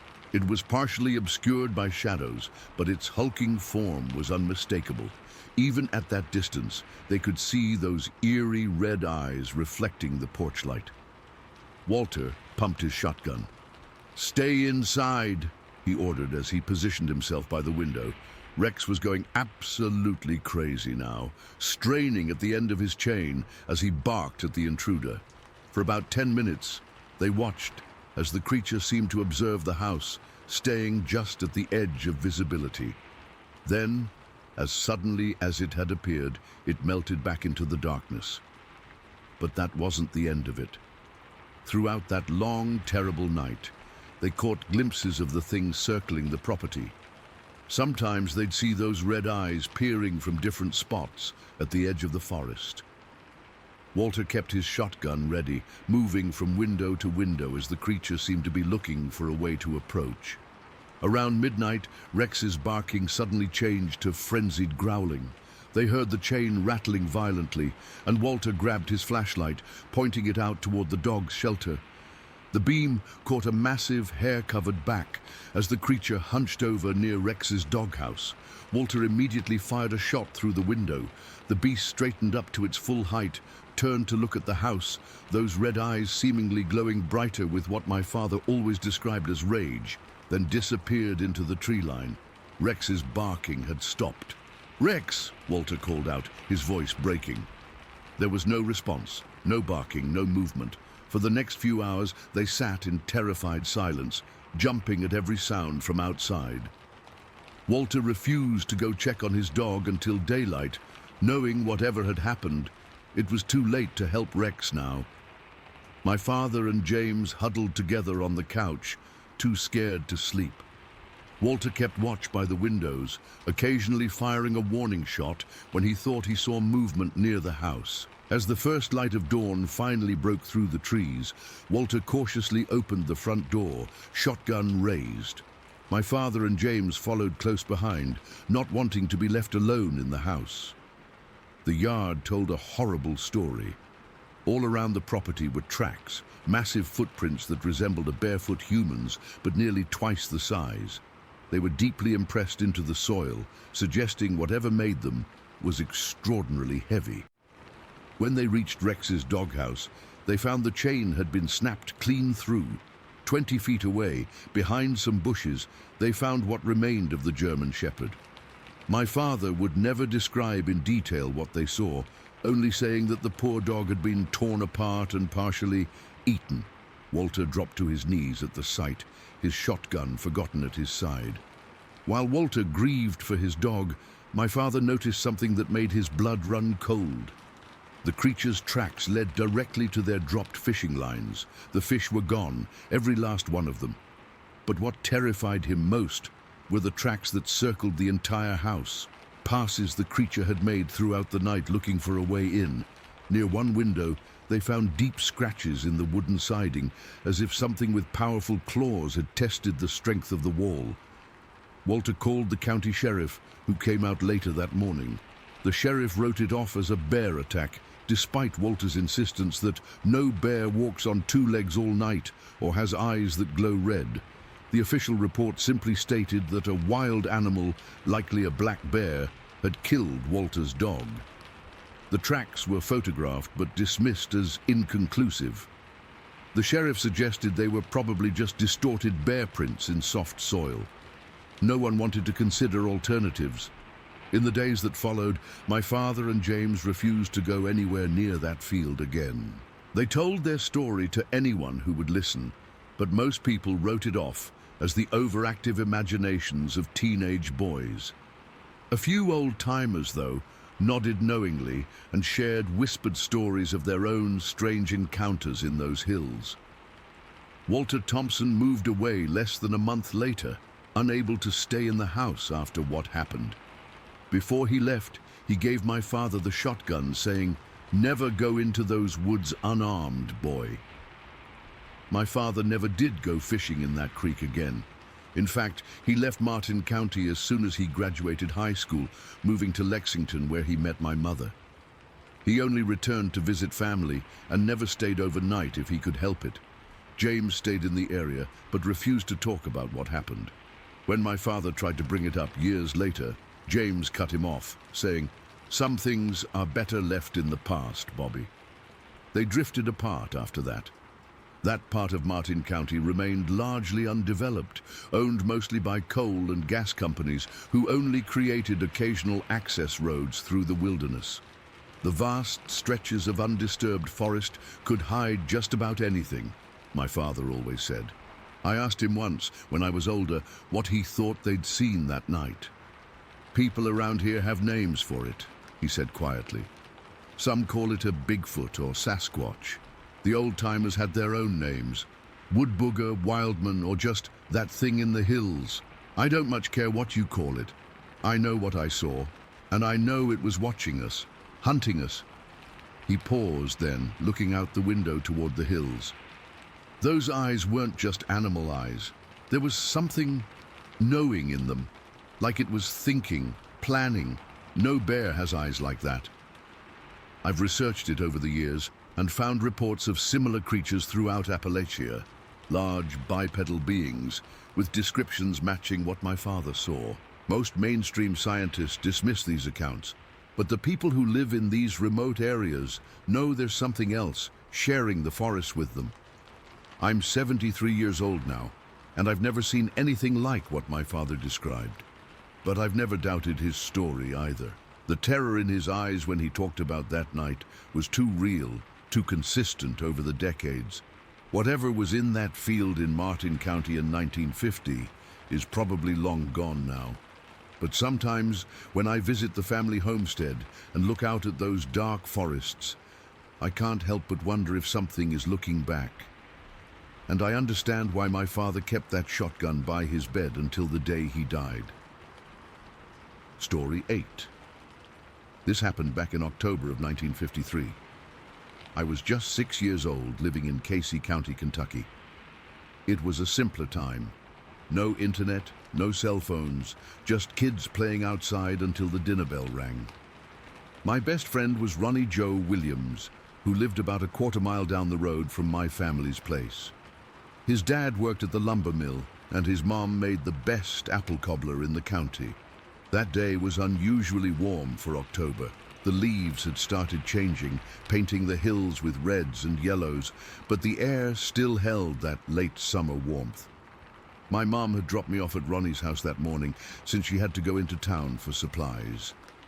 We'd spent most of the day doing what little boys do, catching crawdads in the creek, building a fort out of sticks, and pretending we were explorers discovering new lands. After lunch, Ronnie's mum told us to stay close to the house while she put his baby sister down for a nap. Their backyard butted up against a stretch of woods, with a couple of neighboring properties visible through the trees. There was old Mr. Jenkins' place to the east, and the Brown family's property beyond that. None of the houses were too close together. Everyone had their space out in the country. We were tossing a ball back and forth near the edge of Ronnie's yard when I first heard it. A strange rhythmic thumping sound coming from beyond the tree line. At first, I thought it might be someone chopping wood, but the pattern was off.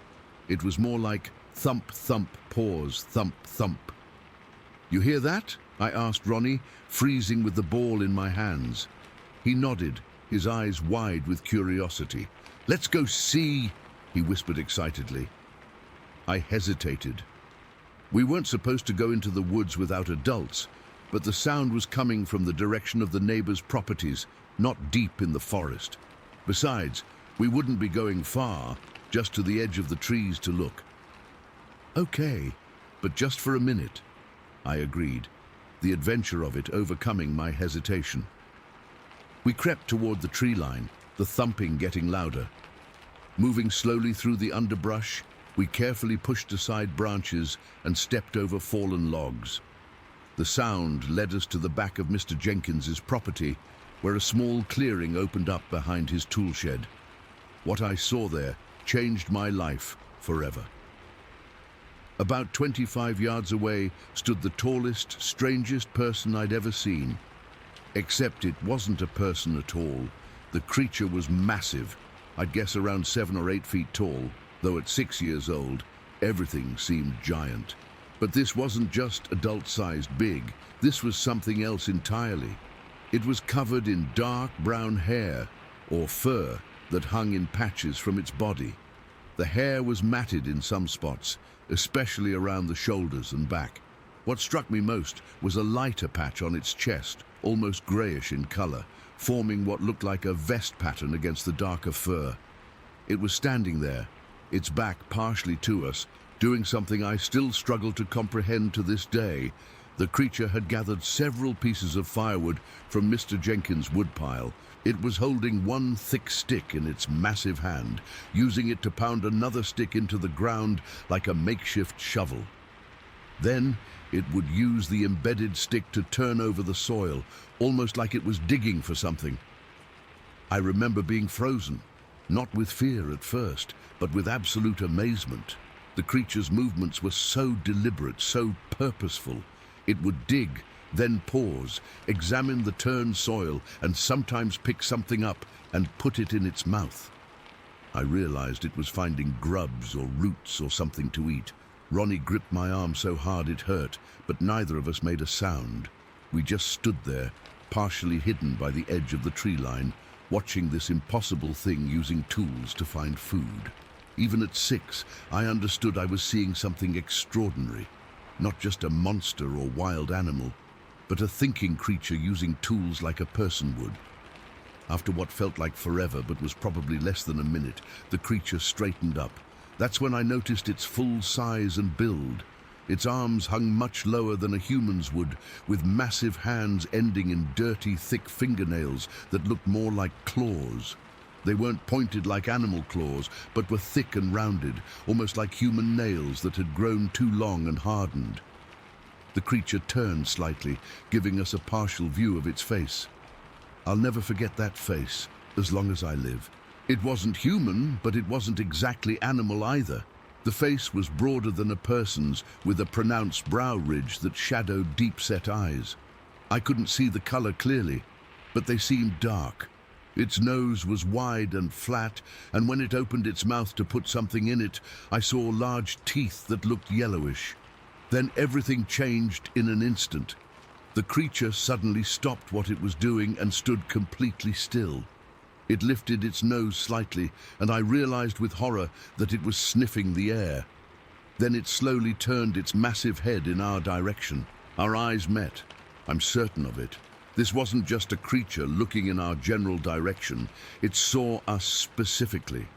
I felt a sensation I've never felt before or since, like something was examining not just my body, but something deeper. I couldn't move. I couldn't breathe. The creature let out a sound, not quite a growl, not quite a grunt, something in between that made my skin crawl. Then it started walking toward us. Not running, not charging, just a deliberate walk that somehow made it even more terrifying. Each step covered more ground than a grown man's stride, and with each one, the distance between us shrank alarmingly fast. Finally, my survival instincts kicked in. I don't remember deciding to run. My legs just started moving. I grabbed Ronnie's shirt and yanked him backward. He'd been so scared he'd wet himself, a dark stain spreading down his pant leg. We turned and ran like we'd never run before, crashing through the underbrush, not caring about the branches that whipped our faces or the thorns that scratched our arms. I kept expecting to feel a massive hand grab the back of my shirt, to be snatched up like a toy. The sound of our own panicked breathing and crashing through the brush was so loud that I couldn't tell if it was following us or not. We didn't stop or look back until we burst out of the trees and into Ronnie's backyard. I risked a glance backward then. There was nothing visible at the tree line, but that didn't mean it wasn't there, watching from just inside the shadows of the forest. We ran straight into Ronnie's house, slamming the screen door so hard that his mom came rushing from the back bedroom. angry at first about the noise with the baby sleeping, then concerned when she saw our scratched faces and arms and Ronnie's wet pants. "Good heavens, what happened to you boys?" she asked, kneeling down to look at us. We tried to explain, talking over each other, our words tumbling out so fast and frantic that she couldn't understand. She assumed we'd seen a bear, which was rare but not unheard of in our parts. No matter how we tried to tell her it was a giant hairy man thing using sticks as tools, she just patted our heads and told us our imaginations were running wild. "You boys watch too many of those monster movies at the picture show," she said, cleaning our scratches with stinging antiseptic. "There ain't no such thing as monsters." But I knew what I'd seen. It wasn't a bear. Bears don't use sticks as tools. Bears don't have almost human faces or stand upright for that long. Bears don't have that strange, intelligent look in their eyes. Ronnie's dad got home around 5 o'clock. He listened more carefully to our story, asking questions about exactly where we'd seen the creature and what it was doing. Unlike Ronnie's mum, he didn't dismiss us outright. Instead, he got a strange, troubled look on his face. "You boys stay here," he said firmly after we'd finished. "I'm going to walk over and check on old man Jenkins." He came back about an hour later, his expression unreadable. He pulled Ronnie's mom into the kitchen and they spoke in hushed voices. I strained to hear, catching only fragments. Woodpile all scattered. Something definitely been digging there. Big tracks, bigger than anything I ever seen. That night, my parents came to pick me up. Ronnie's dad pulled my father aside, and they had a similar hushed conversation. On the drive home, my dad was unusually quiet. Finally, he spoke up. "Mason, I want you to tell me exactly what you saw today, every detail." So I told him everything again. The creature's size, the lighter patch on its chest, the way it used the sticks, the thick fingernails, everything. When I finished, he nodded slowly.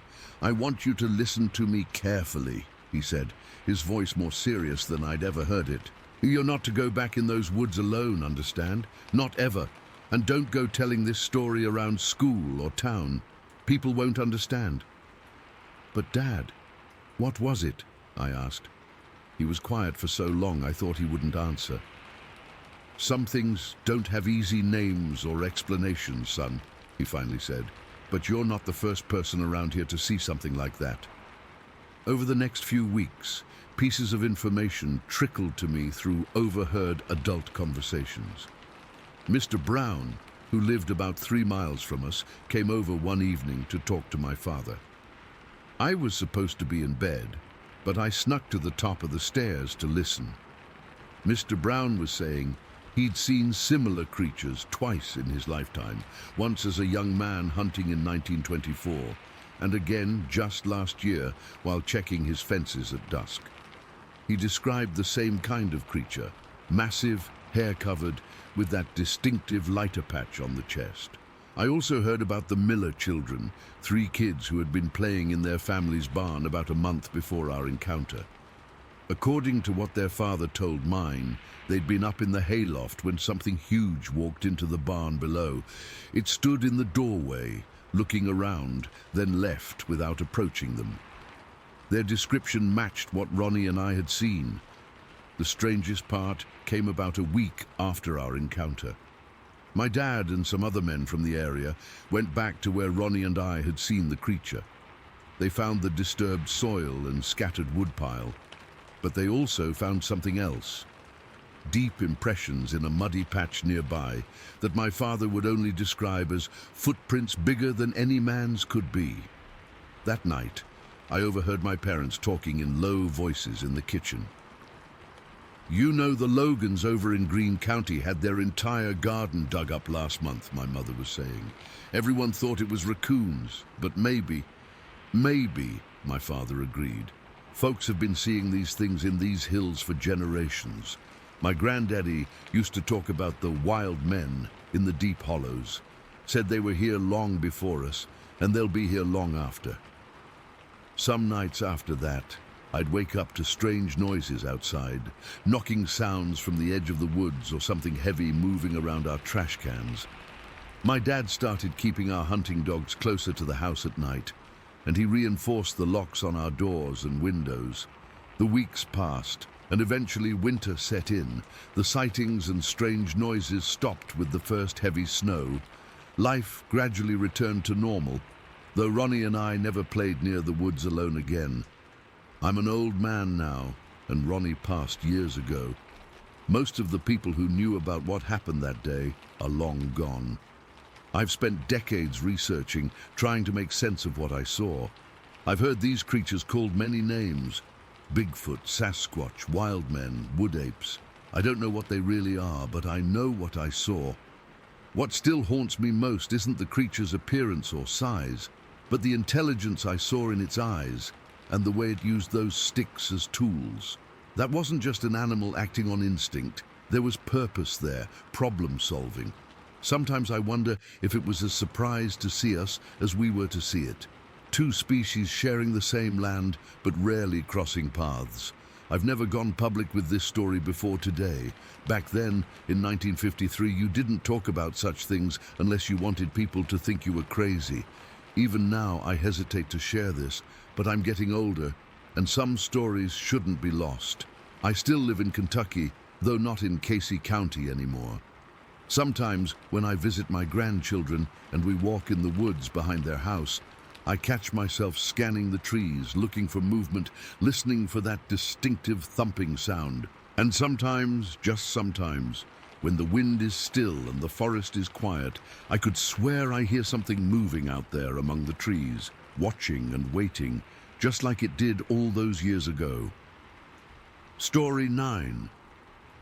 I've kept this story mostly to myself for years now, partly because folks tend to look at you different once they hear something like this.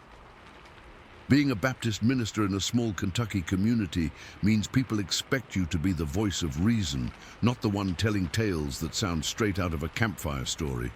But what happened to my family and me back in 1956 wasn't something I could explain away with scripture or reason. It wasn't something I invited into our lives, and it surely wasn't something I ever want to experience again. My name is Thomas Blackburn, and our homestead sits deep in Martin County, Kentucky. We're about 2 miles from our closest neighbors, the Petersons, with nothing but hills, woods, and a dirt road connecting us to the rest of the world. Most days, that isolation feels like a blessing. On that particular evening in early October, it felt like a curse. The day had started like any other. I woke before dawn to tend to the livestock before heading into town to visit a sick church member. By late afternoon, I was back home, finishing up my chores, while the autumn sun began its descent behind the ridge. There was wood cutting to finish. With winter approaching, I needed to build up our supply. I had spent most of the day cutting down a few dead oaks and splitting the logs, my arms aching from the work. I remember being satisfied with the work I'd done that day. The air had that particular fall crispness to it that makes you feel alive, where your breath just starts to fog when you exhale. The maple leaves had turned that deep red color that always reminds me of God's artistry. As the sun dipped lower, I gathered my tools and headed back to the house, looking forward to whatever Sarah was cooking for dinner. Our home isn't much. A simple 2-story farmhouse my father built with his own hands back in the 20s. The white paint has faded and chipped over the years, but it's sturdy and it's ours. As I approached, I could see lamplight glowing in the kitchen window. Through the glass, I caught glimpses of Sarah moving about, preparing our evening meal. Our 3 children, Samuel, who was 11, Mary, who was 9, and little Joseph, who had just turned 6, were likely inside too, finishing homework or playing before supper. I stomped the dirt off my boots on the porch steps and pushed open the door, the familiar creaking of the hinges announcing my arrival. The smell of cornbread and beans welcomed me, and I found Sarah at the stove, stirring a pot of her famous soup beans with ham. The children were in the front room, Samuel helping Joseph with a wooden toy train, while Mary read a book in the corner. "Just in time," Sarah said, wiping her hands on her apron. She had that gentle smile I'd fallen in love with 15 years prior. "Wash up and we'll eat in about 15 minutes. I crossed to the bathroom, splashed water on my face, and scrubbed the dirt from my hands. There was something comforting about removing the day's labor, preparing to sit with my family in the quiet evening hours. I dried my hands and walked back toward the kitchen.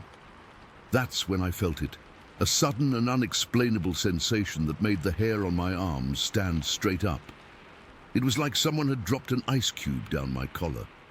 I've heard hunters talk about knowing when they're being watched in the woods, and I always thought it was just tall tales. But in that moment, I knew with absolute certainty that something was watching our home. I stepped into the kitchen just as Sarah was lifting a cast iron pan of cornbread from the oven. Our eyes met briefly before there was a loud clatter, the pan hitting the floor as she dropped it, cornbread crumbling across the linoleum. Her face had gone white as a sheet. "Thomas," she whispered, her voice trembling as she pointed toward the kitchen window. "Thomas, look out there! Dear Lord above, what is that?"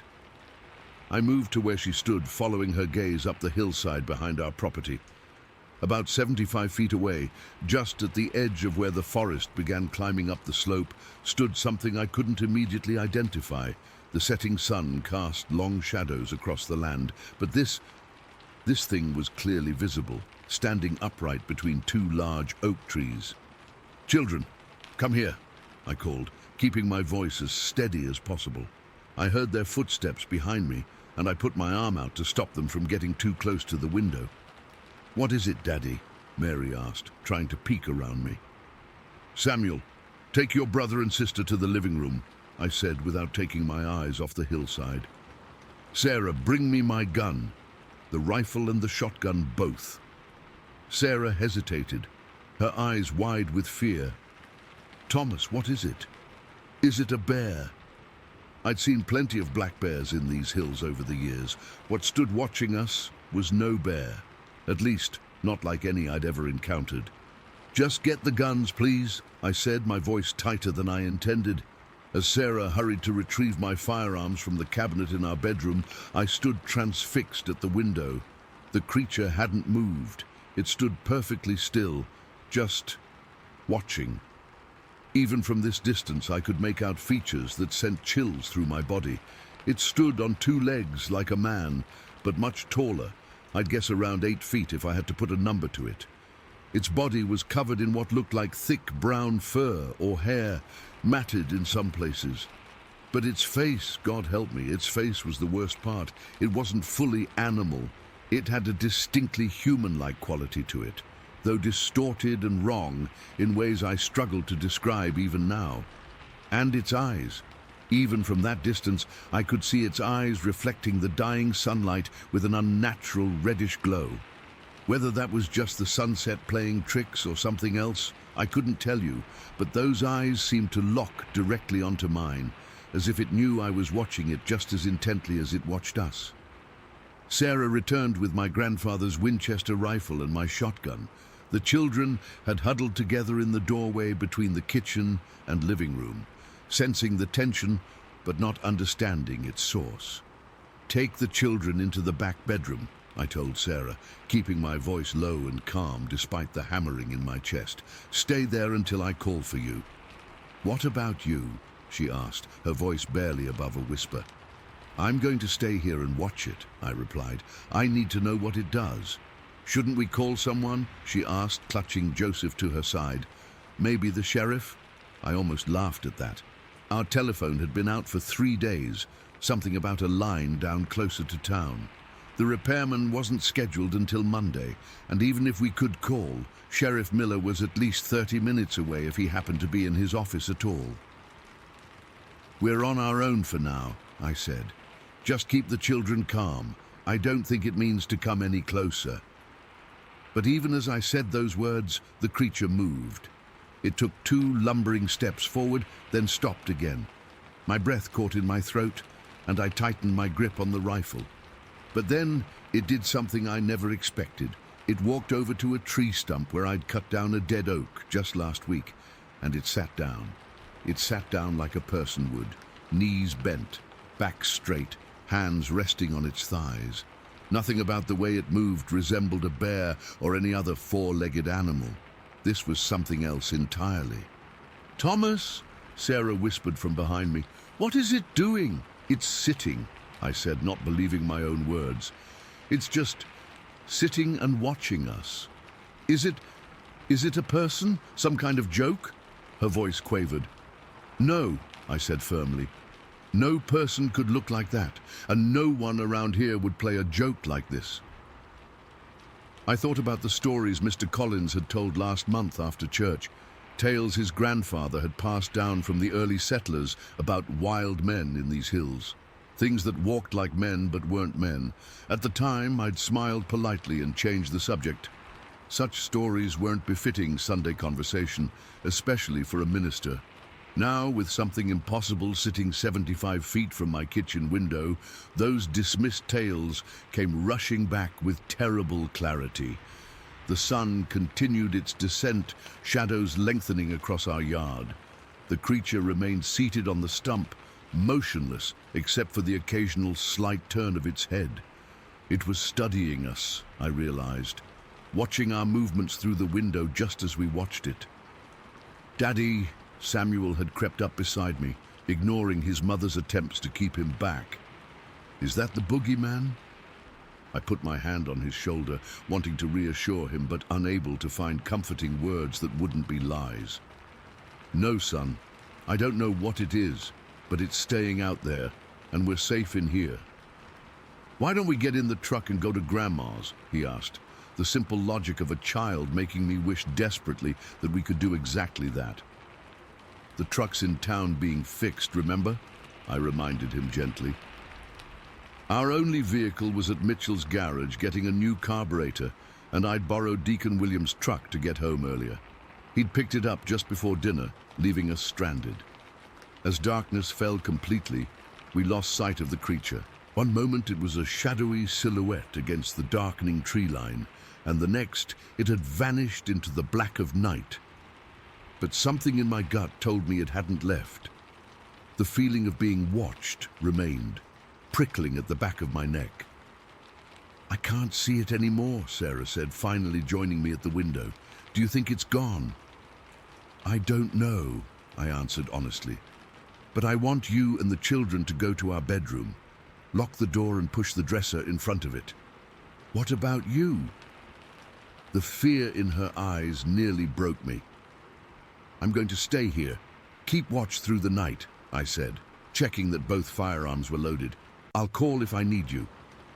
"Thomas, please," she pleaded. "Come with us." "Someone needs to stand guard," I insisted. "I'll be right here in the kitchen. I promise I won't go outside." After some protest, she gathered the children. I helped them push the heavy oak dresser in front of the bedroom door once they were inside. I could hear little Joseph crying and Mary trying to comfort him with whispered assurances that Daddy would protect them from the monster. Samuel, trying to be brave, asked if he could help me keep watch. I told him the bravest thing he could do was look after his mother and siblings. I returned to the kitchen and positioned myself where I could see both the back door and the window. I turned off all the lights, not wanting to make us more visible than necessary. In the darkness, I sat with the shotgun across my lap and the rifle propped against the wall beside me. The hours crawled by, every creak of the house settling, every whisper of wind through the trees outside made my heart leap. Several times I thought I heard heavy footsteps circling the house, but when I strained to listen more carefully, there was nothing but the normal sounds of the night. Owls hooting, distant coyotes, the rustling of leaves in the autumn breeze. Around midnight, something struck the side of the house with enough force to rattle the windows. I jumped to my feet, shotgun at the ready, my pulse hammering in my ears. I heard Sarah call my name from the bedroom. "Stay inside," I called back. "I'm checking it out." I moved to each window in turn, peering into the darkness, seeing nothing but my own reflection staring back at me. Whatever had hit the house didn't do it again. I considered stepping onto the porch, but something held me back, an instinct as primitive as the fear coursing through my veins.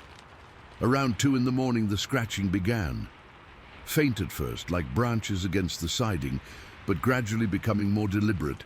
It moved from the back of the house to the side, then to the front door. Long, slow drags against the wood, followed by what sounded like tapping. 3 distinct taps, repeated several times. From the bedroom, I could hear Sarah reciting prayers, her voice barely audible. The children had fallen silent, hopefully asleep despite the terror of the situation.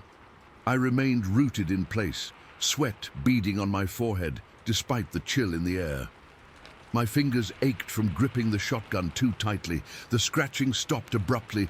Then came a sound I'll never forget as long as I live. A low, rumbling vocalization that was neither human nor animal. It started as something like a growl, but transformed into a series of what I can only describe as words, though in no language I've ever heard. The sounds came from directly outside the kitchen window, no more than a few feet from where I sat frozen in my chair. I raised the shotgun, aiming it at the window, my finger hovering near the trigger. The curtains were drawn, but I could see a massive shadow block out what little ambient light filtered through the fabric. It stood there so close, I could hear what sounded like breathing, deep rhythmic breaths that fogged the glass. For what felt like an eternity, neither of us moved. Me inside, clutching my shotgun with white knuckles, and that thing outside, separated from me by nothing more than a thin pane of glass and wooden walls that suddenly seemed terribly inadequate. Then it moved away. I heard heavy footsteps receding, heading back toward the hillside. Still, I didn't move. I remained in that kitchen chair until the first grey light of dawn began to seep through the windows. As soon as there was enough light to see clearly, I cautiously approached each window in turn, peering out at our property. There was no sign of the creature.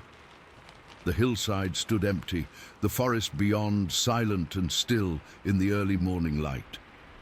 I went to the bedroom and moved the dresser, finding my family huddled together on the bed, awake and wide-eyed. "Is it gone?" Sarah asked, her voice hoarse from fear and prayer. "I think so," I replied. "I'm going to check outside." Despite her protests, I stepped onto the porch, rifle in hand, scanning the property in the strengthening daylight. The crisp morning air filled my lungs as I cautiously made a circuit around the house. Along the north side, I found what had caused the thumping in the night, deep gouges in the wooden siding, as if something with enormous strength had dragged claws or fingers down the planks. Beneath the kitchen window where the thing had stood, I discovered footprints pressed into the soft earth, massive, human-like prints, nearly 18 inches long, with what appeared to be 5 distinct toes. I followed the tracks to where they disappeared into the tree line. At the edge of the forest, I stopped. Something primitive inside me warned against going further.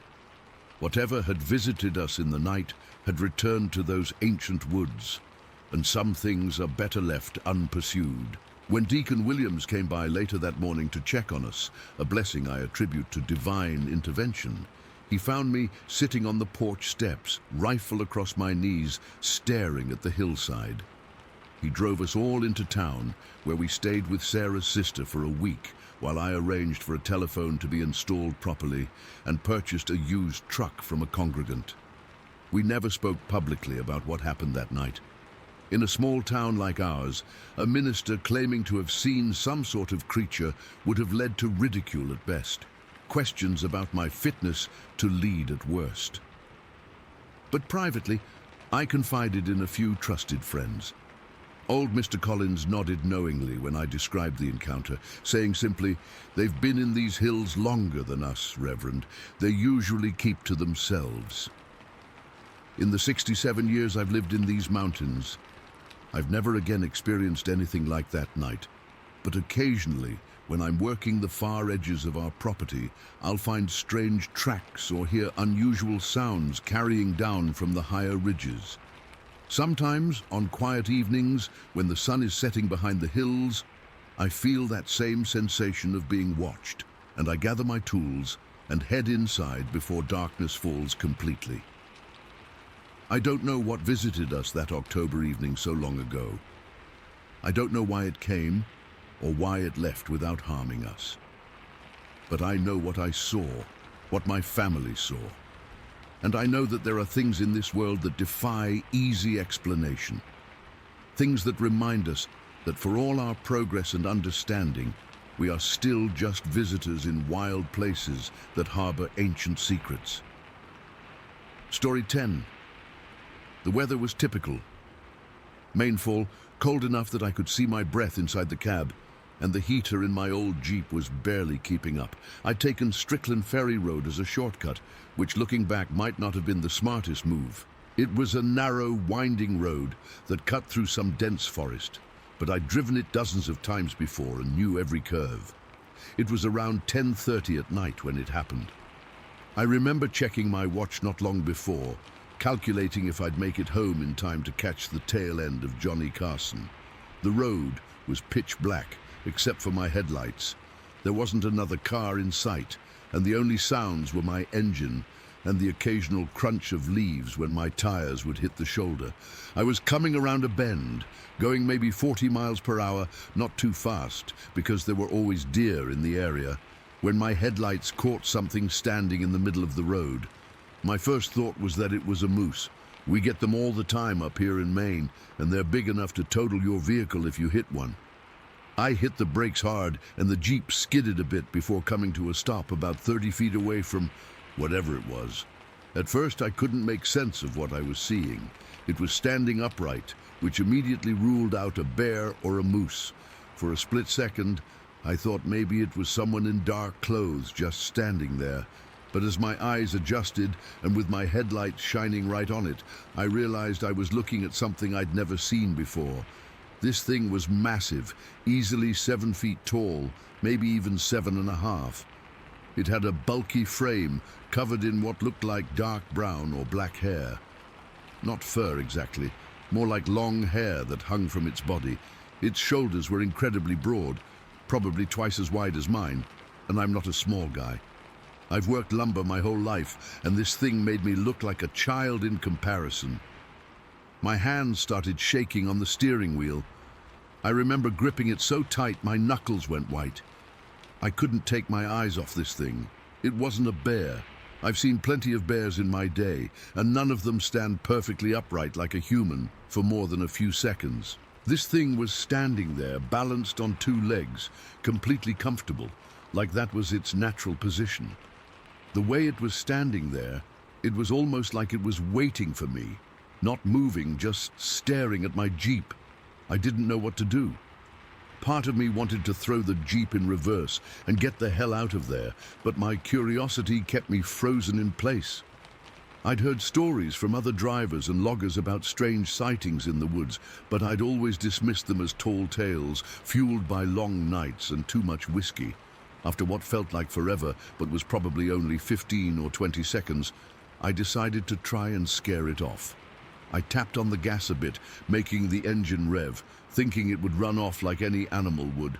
That's when things got even stranger.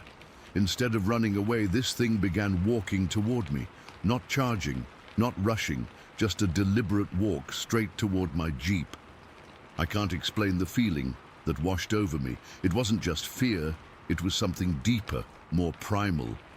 Every hair on my body stood up, and I felt cold sweat break out on my forehead. The creature moved with purpose, each step deliberate and surprisingly graceful for something so large. Its arms swung at its sides, longer than a human's should be, with hands that looked massive even from a distance. As it got closer, maybe 15 feet from my bumper now, the headlights lit up its face clearly, and that's what haunts me the most to this day. Its face had features that were almost human, but wrong somehow. Its forehead sloped back, and it had pronounced brow ridges over deep-set eyes. Its nose was flat and wide, and its mouth was a grim line beneath. Those eyes, though, they weren't animal eyes. There was something in them, something intelligent. I could see it was studying me just as much as I was studying it. I'd had enough at this point. Fear got the better of curiosity, and I stomped on the gas pedal, revving the engine as loud as it would go. The creature stopped moving forward but didn't retreat. It just stood there, unflinching at the noise. I revved it again, harder this time, and finally it reacted. It bent forward slightly at the waist, and then, I swear this is true, it moved faster than anything that size should be able to move. It turned and dashed into the woods on the right side of the road. The way it moved was unbelievable. One moment it was there, and the next it was gone, disappearing into the tree line in just a couple of seconds. For something that big to move that quickly, it defies explanation. A man that size couldn't move like that. Hell, nothing I've ever seen moves like that. I sat in my Jeep for a few minutes, trying to process what had happened. My heart was pounding so hard I could feel it in my throat. My hands were shaking so badly I had trouble putting the Jeep into gear. Eventually, I pulled myself together enough to drive. I didn't stop again until I reached the main road, where there were other cars and streetlights. When I got home that night, my wife Marge took one look at me and knew something was wrong. I was pale as a ghost apparently, and my hands wouldn't stop trembling. I told her what happened, and to her credit, she didn't laugh or tell me I was crazy. She just listened as I tried to make sense of what I'd seen. I didn't tell many people at first, just Marge and my brother Tom, who was a game warden. Tom didn't dismiss it either, which surprised me. He said there had been other strange reports over the years from that general area, though nothing quite as direct as my encounter. He suggested I might have seen a Bigfoot or Sasquatch, terms I'd heard before but never given much thought to. For weeks after, I couldn't sleep right. Every time I closed my eyes, I saw those eyes looking back at me. I'd wake up in cold sweats, certain I could hear heavy footsteps outside the house. I stopped taking late-night driving jobs and would break out in a sweat if I had to drive Strickland Ferry Road, even in broad daylight. About a month after my encounter, I heard at the local diner that a couple camping near Breton's Pond, not far from where I'd seen the creature, had reported hearing strange howls in the night and finding enormous footprints near their campsite the next morning. That's when I decided to report what I'd seen to the local sheriff. Sheriff Donnelly was an old-timer who'd heard it all, or so he thought. He wrote down my account but didn't seem to take it too seriously until I described the creature's face in detail. He got real quiet then and mentioned that my description matched almost exactly with what a paper mill worker had reported seeing a few years back near the same area. The man had quit his job and moved away shortly after. The sheriff asked if I'd be willing to go on record with my sighting, and I agreed. At that point, I didn't care if people thought I was crazy. I knew what I saw, and it wasn't a man in a costume or a bear or anything else that's supposed to be in those woods. Word got around town pretty quick after that. Some folks believed me, especially other truckers and loggers who'd had their own strange experiences in the Maine woods. Others thought I was making it up or had seen a bear and panicked. The local paper ran a small story about the sighting, and for a while I became known as Bigfoot Ben around Livermore. What bothers me most, even now, isn't that I saw something that shouldn't exist. It's the way it looked at me. There was recognition there, intelligence. It wasn't scared of me or my vehicle, at least not at first. It was curious, maybe even territorial, like I was the intruder, not it. I've gone back to that spot in the daylight a few times over the years, always with someone else, never alone. We never found anything conclusive, no footprints, no hair samples, nothing that would prove what I saw was real. But the locals know that stretch of road has a reputation now. There have been other sightings since mine, though none quite as close or clear.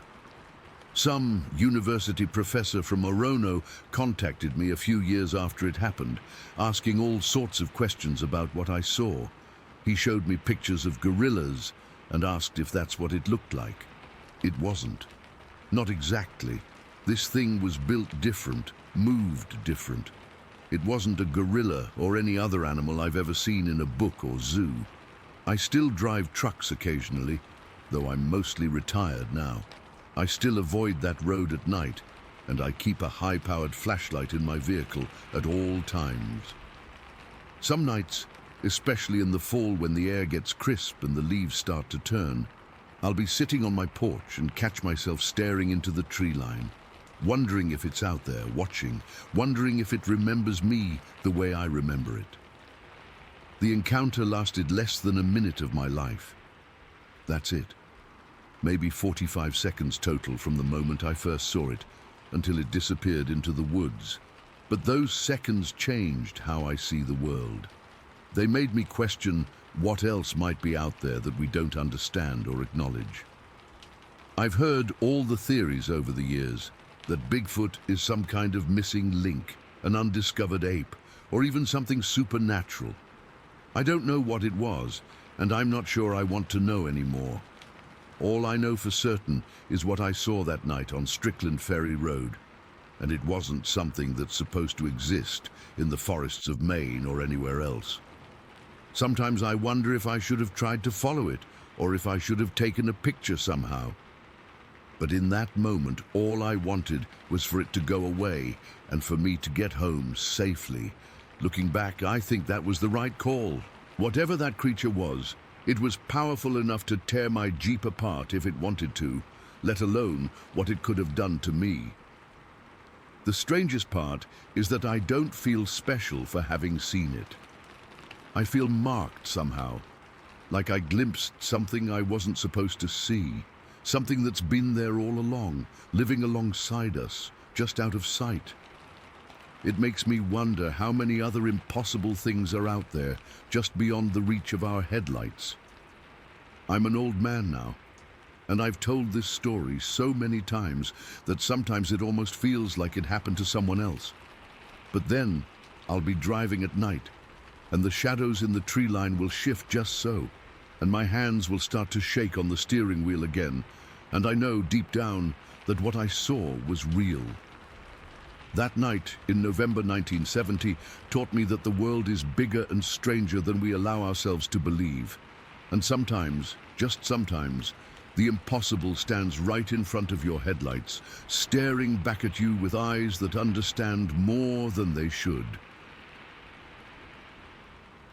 Story 11. I've probably told this story more times than I can count. But I swear to God, what my brother Marcus and I saw that day in 1973 wasn't normal. Not by a long shot. I've lived in Maine my entire life, hunted these woods since I was old enough to hold a rifle. I know what bears look like. I know what moose look like. I know what every damn animal in these woods looks like. But what we saw that day, that wasn't anything I'd ever seen before or since. It was back in June of '73. I was 25 at the time, and Marcus was 23. Our dad owned a cabin up in Piscataquis County, way out in the middle of nowhere. We'd been going up there since we were kids to hunt, fish, and just get away from everything. That summer, we decided to head up for a weekend of fishing at this secluded pond we knew about. The day started normal enough. We loaded up my old Ford pickup with our gear early that morning. It was one of those perfect Maine summer days. Not too hot, clear skies, just beautiful. We had the windows down, listening to the radio, smoking cigarettes, and talking about nothing important. Just two brothers heading into the woods like we'd done 100 times before. To reach the cabin, you had to take this private logging road that cut through some of the densest forest you've ever seen. It was barely maintained, full of potholes, with trees crowding in from both sides. The kind of road where you have to drive slow or risk busting your axle on a rock. We were about 7 miles in, still had about 3 to go before we'd reach the turnoff to the cabin. The time was around 2:30 in the afternoon. I remember because I'd just checked my watch and mentioned to Marcus that we'd make it to the cabin with plenty of daylight left to set up. We were moving maybe 15, 20 miles per hour tops, just creeping along that rough road. That's when I saw it. About 30 yards ahead, something large and black moved onto the road from the left side. My first thought was, bear. It was on all fours, and from that distance, it looked like a decent-sized black bear. Nothing unusual for that part of Maine. I tapped the brakes instinctively, slowing to almost a stop. "Look at that big bastard," I said to Marcus, pointing ahead. Marcus leaned forward in his seat. "Yeah, nice one." We'd both hunted bear before. We weren't planning to hunt on this trip, but seeing wildlife was always part of the experience up there.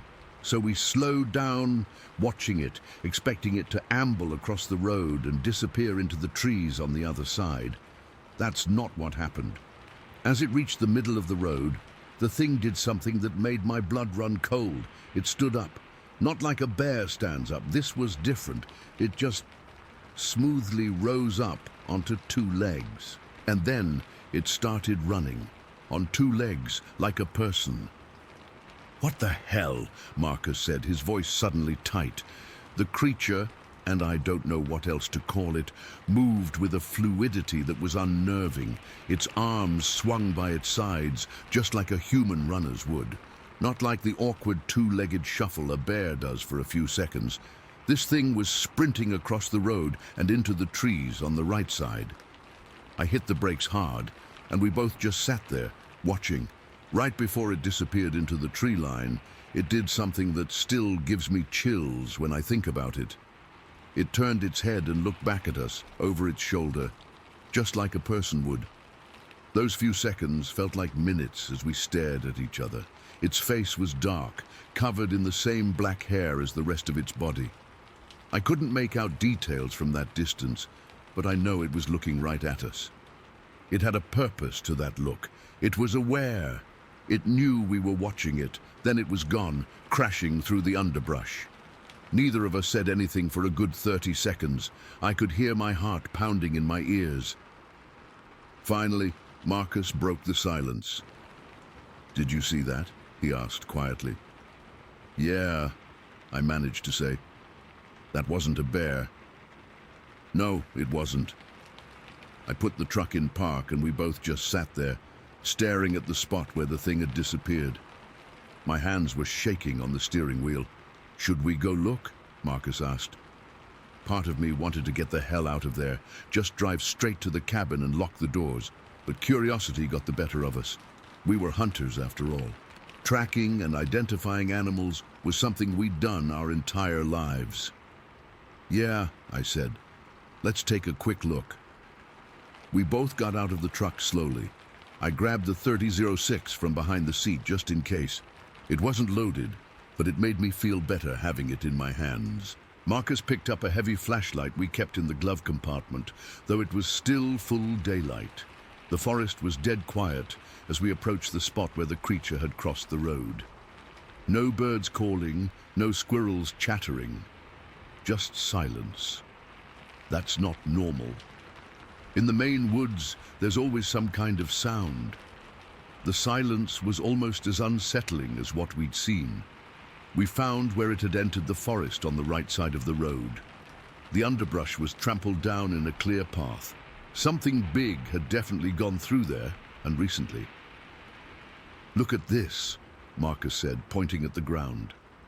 There, in a patch of mud, was a footprint. Not a bear print. Not any animal print I'd ever seen. It looked like a massive, barefoot human print, but wider, with 5 distinct toes. It was huge, had to be 15, 16 inches long. I've hunted black bear all my life. I know their tracks. This wasn't a bear track. It wasn't a moose track. It wasn't anything I could identify. "Jesus Christ," I whispered. Marcus knelt down next to it, placing his hand next to the print for scale. His hand looked tiny in comparison. "Phil, what the hell made this?" I didn't have an answer. I still don't. We followed the trail for about 20 yards into the forest. The thing had crashed through branches and underbrush, leaving a clear path. It was moving fast, heading deeper into some of the most remote wilderness in the state. That's when we heard it. From somewhere ahead of us, maybe 100 yards or so, came a sound that stopped us in our tracks. It was a vocalization unlike anything I'd ever heard in the Maine woods. Not a bear's roar or a moose's bellow. It started as a low, rumbling growl that rose in pitch until it became a high-pitched, almost howling scream. It echoed through the trees, seeming to come from everywhere at once. The hair on the back of my neck stood up. Marcus grabbed my arm, his fingers digging in hard enough to bruise. "We need to go," he said, his voice barely audible. For once in my life, I didn't feel any shame in retreating. We backed away slowly, keeping our eyes on the forest ahead of us, then turned and half walked, half ran back to the truck. I don't think either of us took a full breath until we were inside with the doors locked. I started the engine, hands still shaking so bad I could barely turn the key. We sat there for a minute, both breathing hard. "What do you think it was?" Marcus finally asked. I shook my head. "I don't know, I really don't." But we both knew what we were thinking. We'd heard the stories since we were kids. Every hunter in Maine has heard them. Tales of something living in the deep woods, something that walks on two legs but isn't human. Most people laugh them off as campfire stories or the result of too much whiskey. I'd always been skeptical myself. Not anymore. We estimated it stood about 6 feet tall, maybe a bit more. Hard to tell exactly when it was moving so fast, but it was completely covered in dark hair, not fur like a bear, but hair, more like a gorilla, though I've only seen those in zoos. It was powerfully built, with broad shoulders and long arms. The way it moved is what sticks with me the most. It was so coordinated, so fluid. Bears can stand on their hind legs, sure, but they look awkward, unnatural. This thing was comfortable on 2 legs. It ran like an athlete. We eventually continued to the cabin, but neither of us said much for the rest of the drive. When we got there, we unloaded our stuff and went through the motions of setting up, but our hearts weren't in it. That night we sat on the porch with our rifles close by, drinking beers and trying to make sense of what we'd seen. "We should report it," Marcus said. "Report what? To who?" I asked. "The game warden? The police? What are we going to tell them, that we saw Bigfoot crossing a logging road?" "We know what we saw, Phil." "Yeah, and we'll sound like a couple of lunatics if we start talking about it, so we didn't report it. Not officially, anyway. We told a few trusted friends, other hunters who'd spent their lives in those woods. To my surprise, a couple of them had stories of their own. Strange encounters they'd kept quiet about for the same reasons. We were hesitant to speak up. One thing that's always bothered me is the timing of it all. This was the early 70s, when logging operations were really ramping up in northern Maine. Roads were being cut into wilderness that had been virtually untouched before. Maybe we were disturbing something that had been there all along, something that had managed to stay hidden in the vastness of the Maine forests. The next day, we tried to go fishing as planned, but neither of us could concentrate. Every snapping twig, every rustle in the underbrush had us on edge. We ended up cutting the trip short and heading home a day early, making excuses to our wives about bad weather moving in.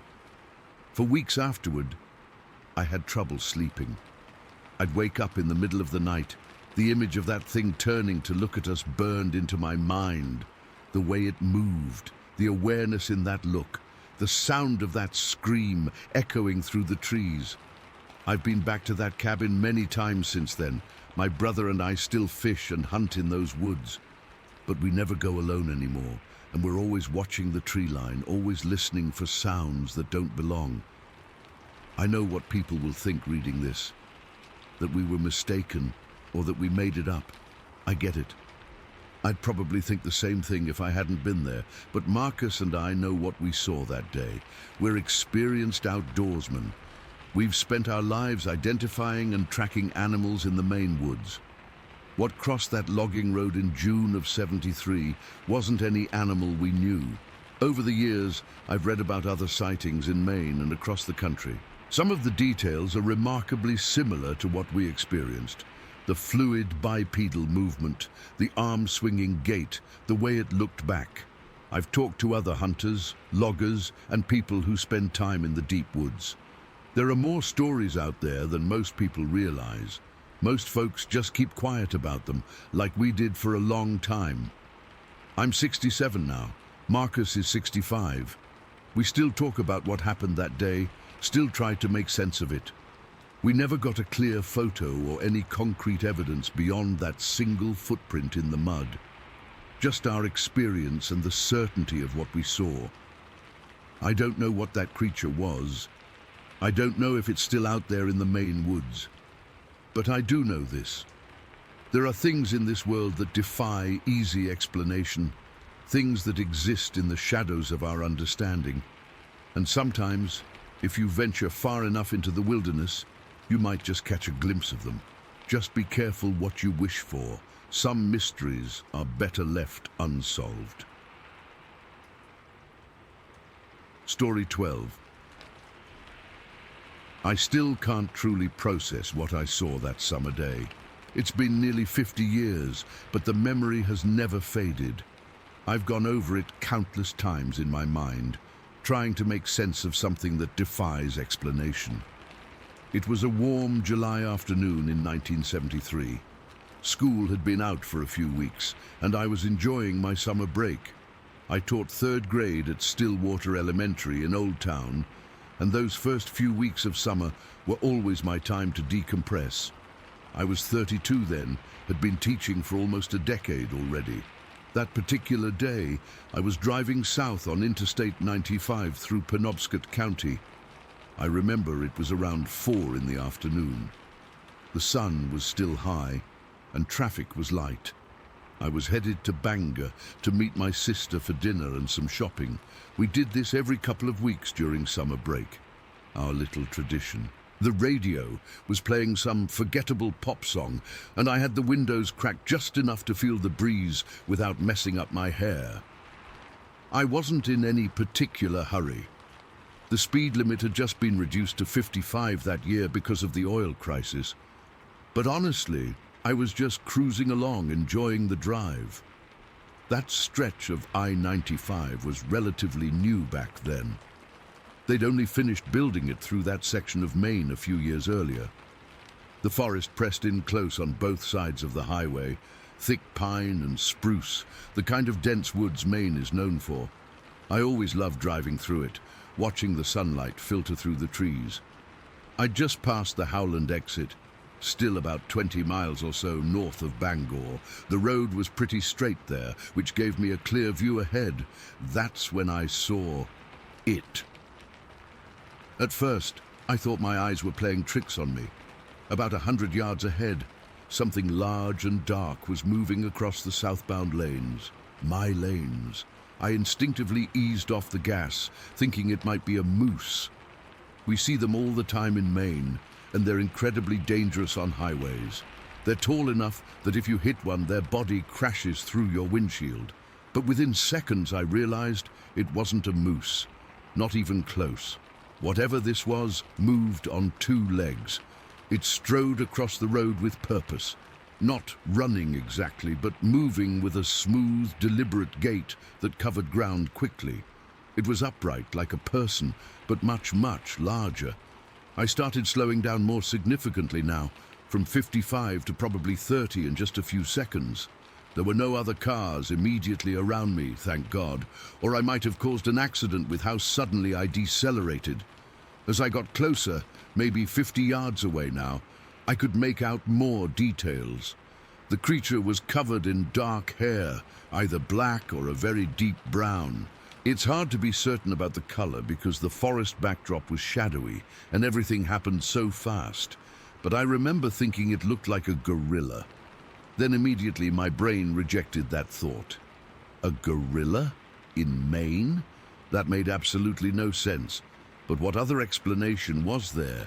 It was too large to be a person in a costume. I estimated it stood at least 7 feet tall, maybe even 8, and its proportions were all wrong for a human. The arms were too long, hanging down past what would be the knees on a person. The shoulders were massive, broad and hunched slightly forward. It wasn't a bear. I've seen plenty of black bears in my life. They're common enough in Maine. Sometimes they rear up on their hind legs, but when they walk on 2 feet, they have an awkward waddling gait. This thing moved naturally on 2 legs, with a smooth, rolling stride. Its legs were thick and powerful looking, and its arms swung slightly as it walked. By now I'd slowed to maybe 15 miles per hour, and the creature had nearly reached the other side of the highway. It never turned to look at me or acknowledge my presence in any way. It simply continued across the road, reached the guardrail on the northbound side, and vaulted over it effortlessly. Not climbing, not struggling, just one smooth motion, and it was over. Then it disappeared into the thick trees beyond. The whole sighting couldn't have lasted more than 10 or 12 seconds, but in that brief time, everything I thought I knew about the world shifted. I pulled over onto the shoulder and sat there, hands shaking on the steering wheel. I was breathing hard, and my heart was racing. I kept replaying what I'd seen in my mind, trying to make it fit into some category of animal I knew existed. After a couple of minutes, I decided I had to get a better look. I put my hazard lights on and got out of my car. The summer air was thick with humidity, and I could smell the pine trees and the hot asphalt. A few cars passed by, drivers giving me curious looks as I stood by my light blue Chevy Nova on the shoulder of the highway. I walked to the guardrail, separating the southbound and northbound lanes.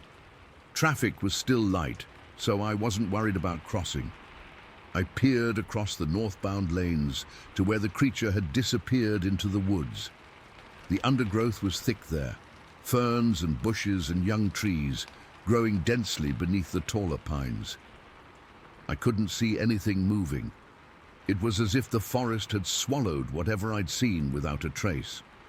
I stood there for maybe 5 minutes, scanning the tree line, listening for any unusual sounds over the occasional passing car. Nothing. Just the normal rustling of leaves in the breeze and distant bird calls. Eventually, I returned to my car and continued my drive to Bangor. I was late meeting my sister, and when I arrived at the restaurant, she immediately asked what was wrong. Apparently, I looked pale and distracted. I told her what I'd seen, half expecting her to laugh or tell me I was seeing things. Instead, she listened intently and then said, "Maybe it was a bear that was sick or injured. That might explain the weird walking." I latched onto that explanation. It made some kind of sense, even though it didn't match what I'd seen at all. But I needed something rational to hold on to. For years afterward, I didn't talk about it much. When I did mention it to people, I usually framed it as this strange bear I saw once. The few times I described it more accurately, I got skeptical looks or jokes about drinking while driving. So I mostly kept it to myself. I didn't connect what I saw with Bigfoot or Sasquatch. Growing up in Maine, I'd heard old stories about wild men in the woods, but those were just backwoods legends as far as I was concerned. I knew about the Patterson-Gimlin film from 1967. Everyone did. But I'd always assumed it was a hoax. It wasn't until the early 80s, almost a decade after my experience, that I made the connection. I was watching a documentary about Bigfoot sightings across North America. They showed a recreation of a Sasquatch walking, and I felt a chill run through my entire body. The stride, the proportions, the way it moved. It was exactly what I'd seen that day on I-95. I've spent years since then researching Bigfoot encounters, particularly in the Northeast. What struck me most is how similar many of the descriptions are to what I saw. The height, the dark hair, the long arms, and especially that distinctive walking pattern, smooth and deliberate, like a person, but not quite. Something that's always bothered me about my experience is the location. I-95 is a major highway. Why would a creature that supposedly avoids human contact be crossing it in broad daylight? But then I learned that the highway had only been completed through that section a few years before I saw the creature. That made me wonder if perhaps the new road had cut through its established territory or migration route. Maybe it had no choice but to cross occasionally. Another detail that's always stuck with me is how unconcerned it seemed about me or my car. It never looked my way, never hurried or showed any sign of fear. It just methodically crossed the road as if this was something it had done before and would do again. That level of confidence in a wild animal is unusual. Most wildlife, even predators like bears or mountain lions, show wariness around vehicles. The more I've thought about it over the years, the more convinced I've become that what I saw wasn't anything known to science. Its proportions, movement, and behavior simply don't match any recognized animal. And while I know how crazy that sounds, I can only report what I saw with my own eyes. I'm 79 now, retired from teaching for almost 20 years. I've never had another experience like that day in July 1973. I've gone camping many times since then, spent countless hours in the Maine woods, but never again glimpsed anything remotely similar. I've often wondered if I should have done more that day. Should I have tried to follow it into the woods? Should I have reported it to authorities? But what would I have said? Who would have believed me? A school teacher claiming to have seen a giant, hairy, humanoid creature crossing I-95. They'd have thought I was crazy or attention-seeking, so I kept it mostly to myself. Only my sister, my late husband, and a few close friends ever heard the full story. Until now. What bothers me most, all these years later, isn't the strangeness of what I saw, it's the implications. If such a creature exists, something so large that could remain largely undiscovered in a state as developed as Maine, what else might be out there that we don't know about? How much of our natural world remains hidden from us, even when we think we've catalogued and categorized everything? That section of I-95 has changed over the decades. It's wider now, with more traffic. The forests on either side have been pushed back in some places, developed in others. I wonder sometimes if whatever I saw that day is still out there, still crossing that highway when no one is looking, or if it and its kind have moved deeper into the receding wilderness. I don't expect anyone to believe me. I wouldn't believe it myself if I hadn't seen it with my own eyes. All I know is what I saw that summer afternoon in 1973 was real. It was solid and physical and moving with purpose across that stretch of highway. And in the split second before it disappeared into the tree line, I caught a glimpse of something that shouldn't exist in our modern world, but somehow does. Sometimes when I'm driving along that stretch of I-95, which I still do occasionally to visit family in Bangor, I slow down a little and scan the edges of the forest. I've never seen anything like it again, but I always look and I always wonder. Story 13. I've never talked about what happened to us that night in the Pine Barrens. I've tried to forget it for years, but some experiences just get burned into your memory, you know? I can still smell that stench when I close my eyes at night. I can still feel the ground vibrating beneath my sleeping bag. It's been almost 50 years, but June 25th, 1974 still feels like yesterday. My name's Jackson. Born and raised in Maine, spent my whole life in the woods. My parents were both Maine guides, the real deal, not the tourist trap kind. By the time I was 10, I could identify every bird call, animal track, and edible plant within 100 miles of our cabin. The forests of Maine were more my home than any four walls could ever be. That summer, my girlfriend Olivia and I had just gotten back from a motorcycle rally down in New Hampshire. We were riding my old Harley, not the most comfortable for her, but she never complained. Liv wasn't really the outdoorsy type, more of a small-town girl who tolerated my wilderness obsessions. But she was game for an impromptu camping trip when I suggested we take the scenic route home through York County. "We can set up somewhere quiet," I told her. "Just one night under the stars before heading back to reality." In retrospect, I wish she'd said no. We found this spot in the Pine Barrens late in the afternoon.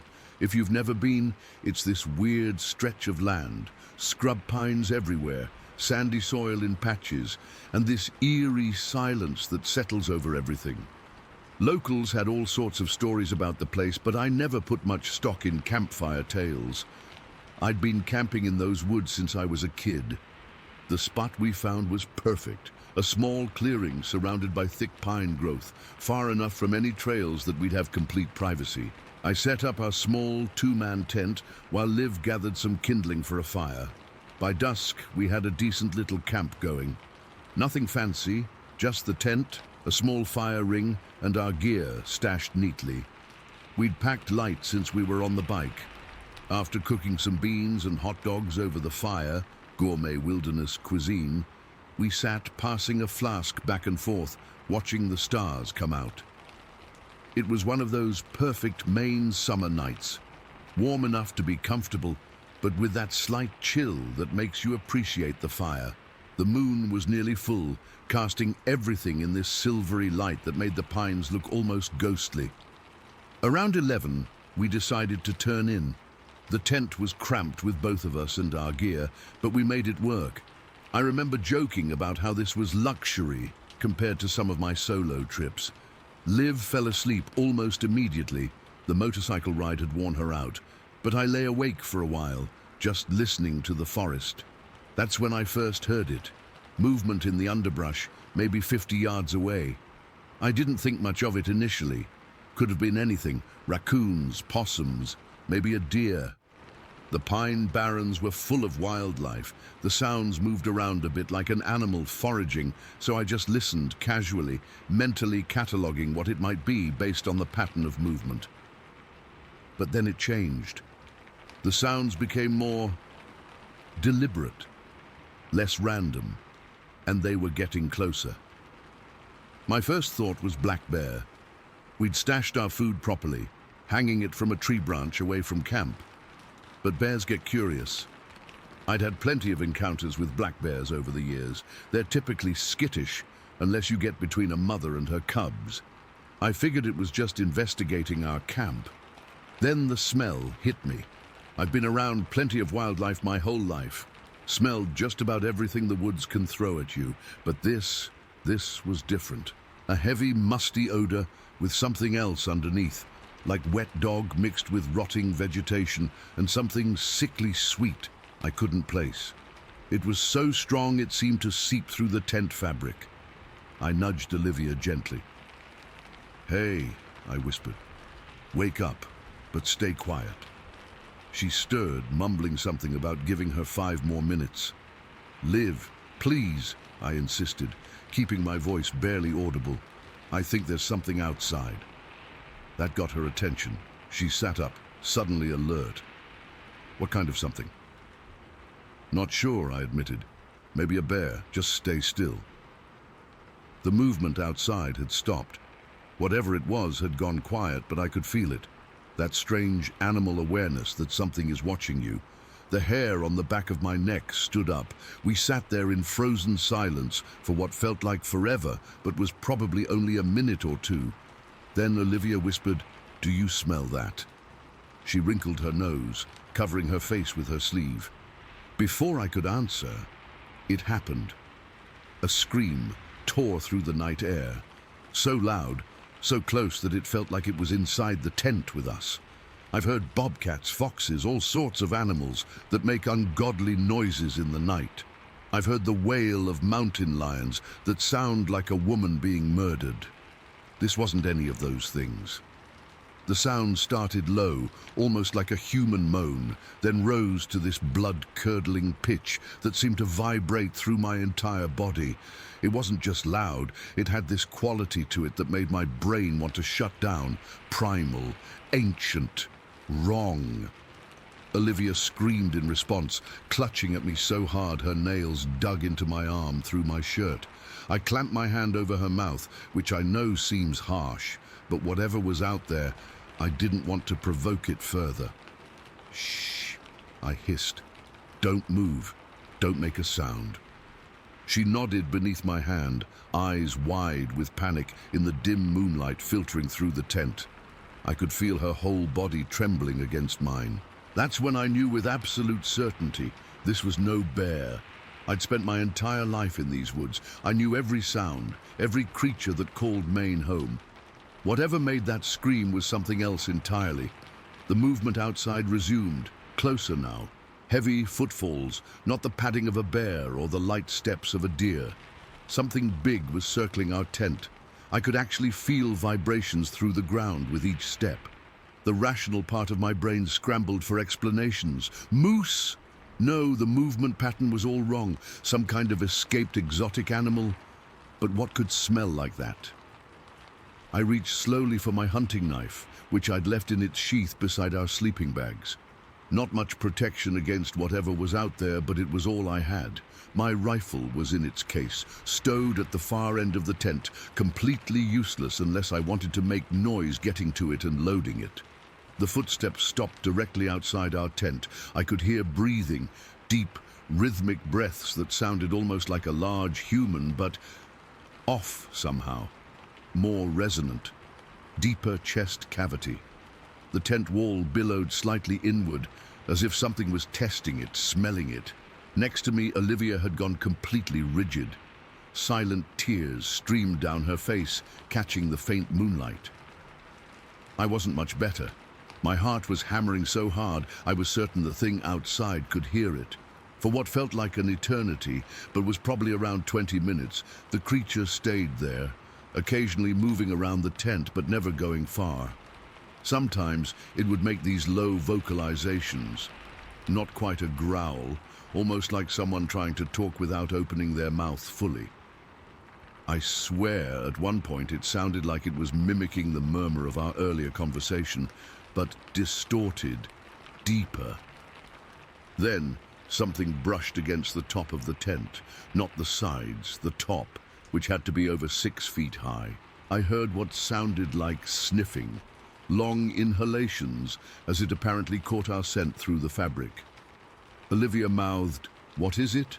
But I just shook my head. I had no answers, none that made sense anyway. Just when I thought I couldn't take the tension anymore, when I was seconds away from grabbing my rifle and taking my chances, the creature let out another vocalization, softer this time, almost like a disappointed sigh, and moved away. The footfalls grew more distant, heading deeper into the forest.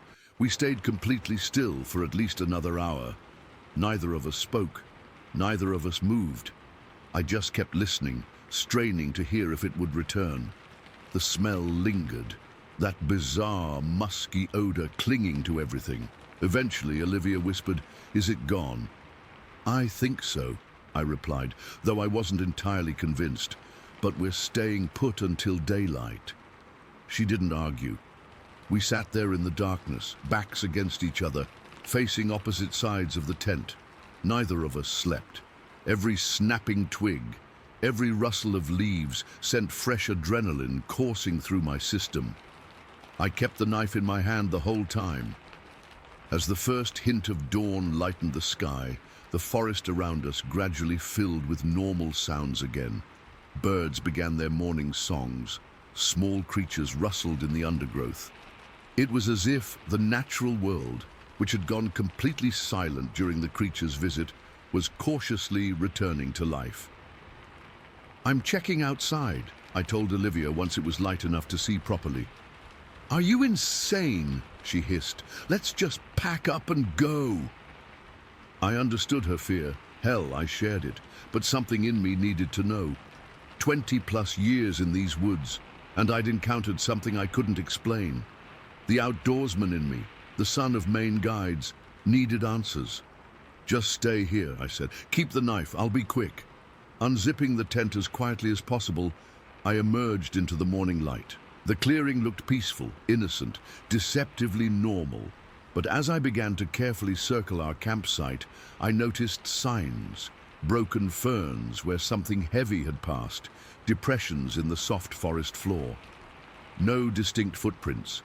The ground was too covered with pine needles and forest litter for that, but definite evidence of something large moving through. I followed the trail of disturbed vegetation. The impressions led away from our camp in a roughly straight line. The morning dew had settled on everything except this path, making it stand out like a dark ribbon cutting through the silvery ground cover. Whatever made these marks was heavy enough to compact the soil significantly. About 200 yards from our camp, the trail led to a small rocky outcropping. Beyond that was a sheer drop, a cliff face about 30 feet high that overlooked a section of dense forest below. The trail simply stopped at the edge. I stood there, peering over the cliff, trying to make sense of it. Had it climbed down, jumped? No animal I knew would choose such a route unless desperate. As I turned to head back to camp, something caught my eye. A clump of something dark stuck to a broken branch at about chest height. I moved closer, squinting in the early morning light. Hair, a tuft of dark, coarse hair, longer than any bear fur I'd ever seen. I reached out, hesitated, then plucked it from the branch. It was surprisingly thick, almost wiry, with a reddish-brown tint in the sunlight. And it reeked of that same musky odor that had permeated our campsite. I pocketed the hair sample and hurried back to Olivia, who was frantically packing our gear, tears still streaking her face. "We need to go now," she said when she saw me.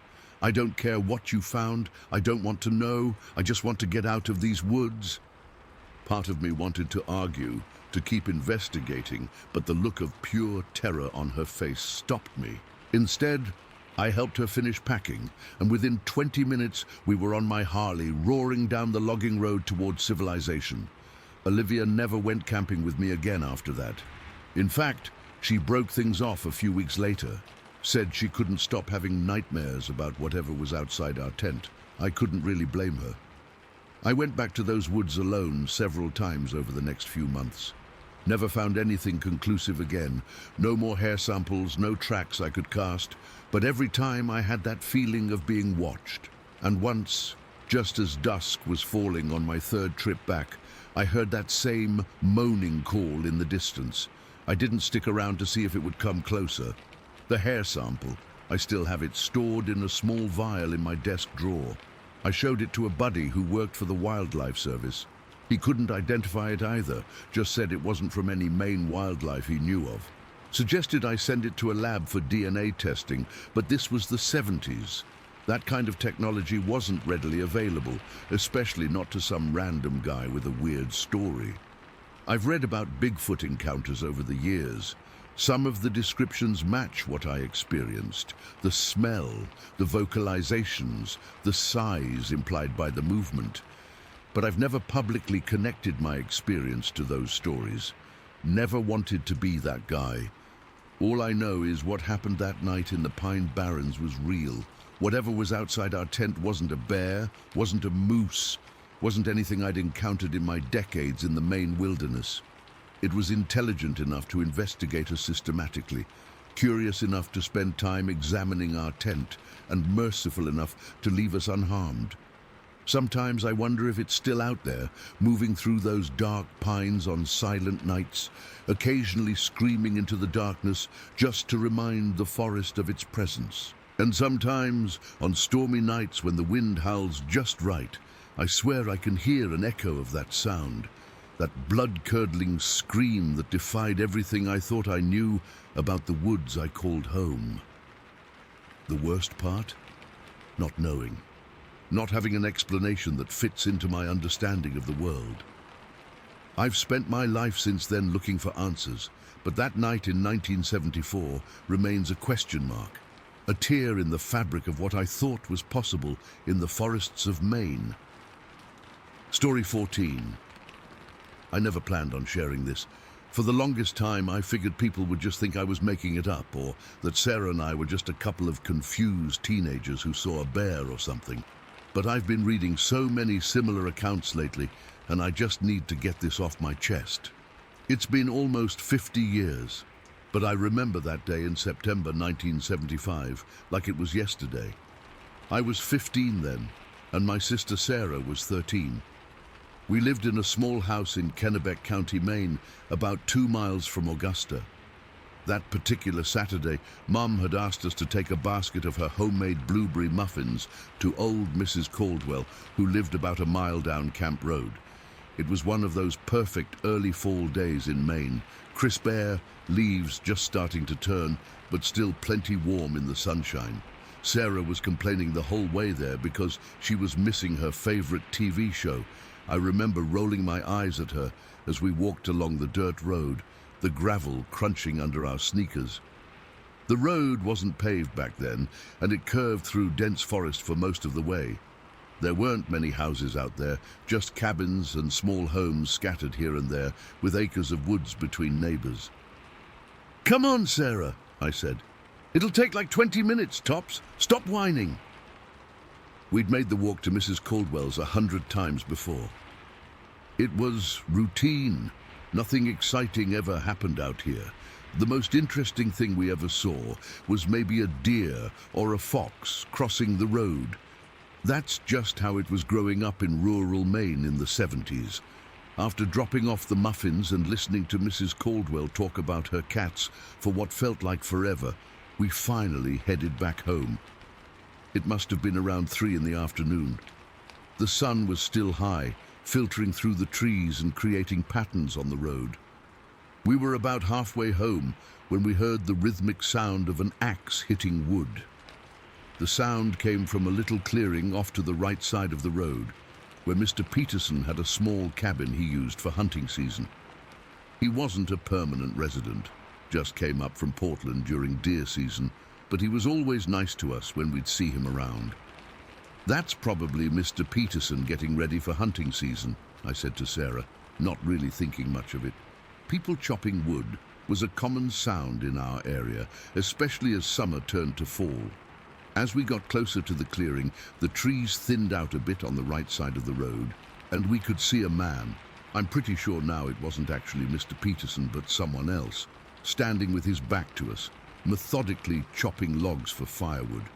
He was wearing a red flannel shirt and jeans, typical Maine outdoorsman attire. Nothing unusual, but then Sarah grabbed my arm so hard it hurt. "Becca," she whispered, her voice tight with fear. "Look!" At first I didn't see anything but the man chopping wood. "What?" I asked, annoyed at her fingernails digging into my skin. "There," she pointed, her hand shaking, "at the edge of the trees." And that's when I saw it. Standing perfectly still at the edge of the forest, partially hidden behind a large pine tree, was something. Something watching the man chop wood. Something that absolutely should not have been there. It took my brain a few seconds to process what I was seeing. At first I thought it might be a bear standing on its hind legs. We'd seen bears before, though rarely. But this was no bear. It was too tall, too human-like in its posture, yet too massive and hairy to be human.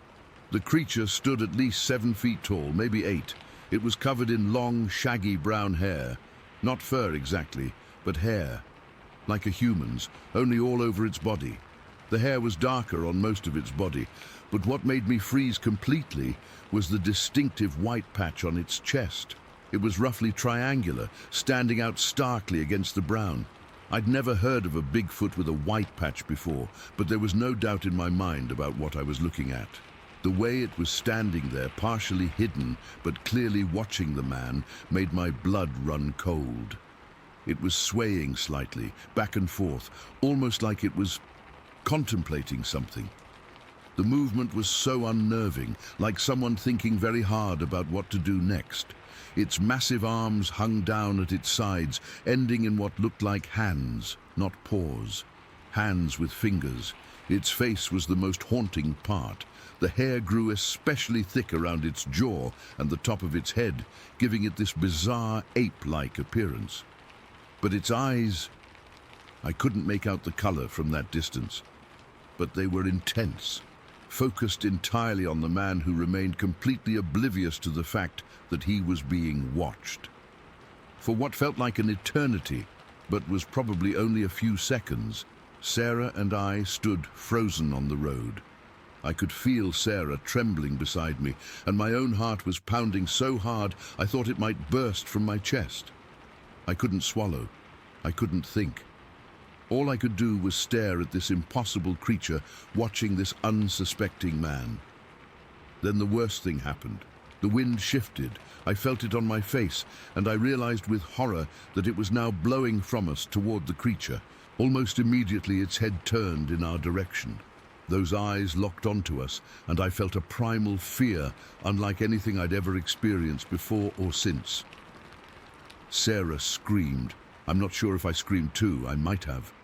The sound shattered the silence, echoing through the trees. The man with the axe jerked around to look at us, startled. But the creature moved with shocking speed for something so large. In one fluid motion, it turned and fled into the forest. I can still picture how it ran, not like a person running on two legs, and not exactly like an ape either. It was this strange, powerful, loping gait that ate up ground with frightening efficiency. The forest seemed to swallow it within seconds, but I could hear branches snapping and undergrowth being crushed as it retreated deeper into the woods. The man dropped his axe and started walking toward us. Hey, you girls okay? What's going on? I remember being unable to speak at first. Sarah was sobbing beside me. When the man reached us, I recognized him as Mr. Thompson, who owned the property adjacent to Mr. Peterson's. There was something watching you, I finally managed to say, pointing to where the creature had been standing. Mr. Thompson looked confused. What do you mean? What kind of something? It was huge, Sarah blurted through her tears, like a giant hairy man, with a white patch on its chest. Mr. Thompson looked skeptical, but something about our terror must have convinced him we weren't just making it up. He walked cautiously to the edge of the forest where the creature had been standing. I remember being terrified he was going to get too close, that the thing might still be nearby. Stay back, I called out, finding my voice. It might still be there. He stopped and looked around carefully. I don't see anything, he said. But these branches are broken. He pointed to where some smaller trees had been bent and snapped. That's strange. My legs felt like jelly, but I made myself walk over to where Mr. Thompson was standing, pulling Sarah along with me. I didn't want to go, but I needed to confirm what had happened was real. When we got to the spot, I could see exactly where the creature had been standing. The ground was disturbed and several small saplings were broken in a way that suggested something very large had pushed past them. But what made my stomach drop were the footprints. They weren't clear impressions. The forest floor was too covered with pine needles and fallen leaves for that, but there were definite depressions where something heavy had stood. Mr. Thompson's boot was maybe 10 inches long. These impressions were easily 16 inches, maybe more, and much wider than any human foot. What the hell? Mr. Thompson muttered, staring at the ground. He looked up at us, his expression changing from skepticism to concern. You girls really saw something, didn't you? We nodded, still too shaken to explain in detail. Mr. Thompson insisted on walking us all the way home. On the way, we told him everything, how tall it was, the white patch on its chest, the way it had been watching him, swaying back and forth. With each detail, his face grew more serious.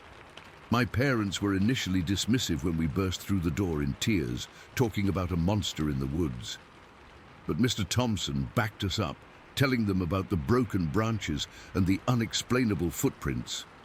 I've been hunting these woods for 30 years, he told my dad.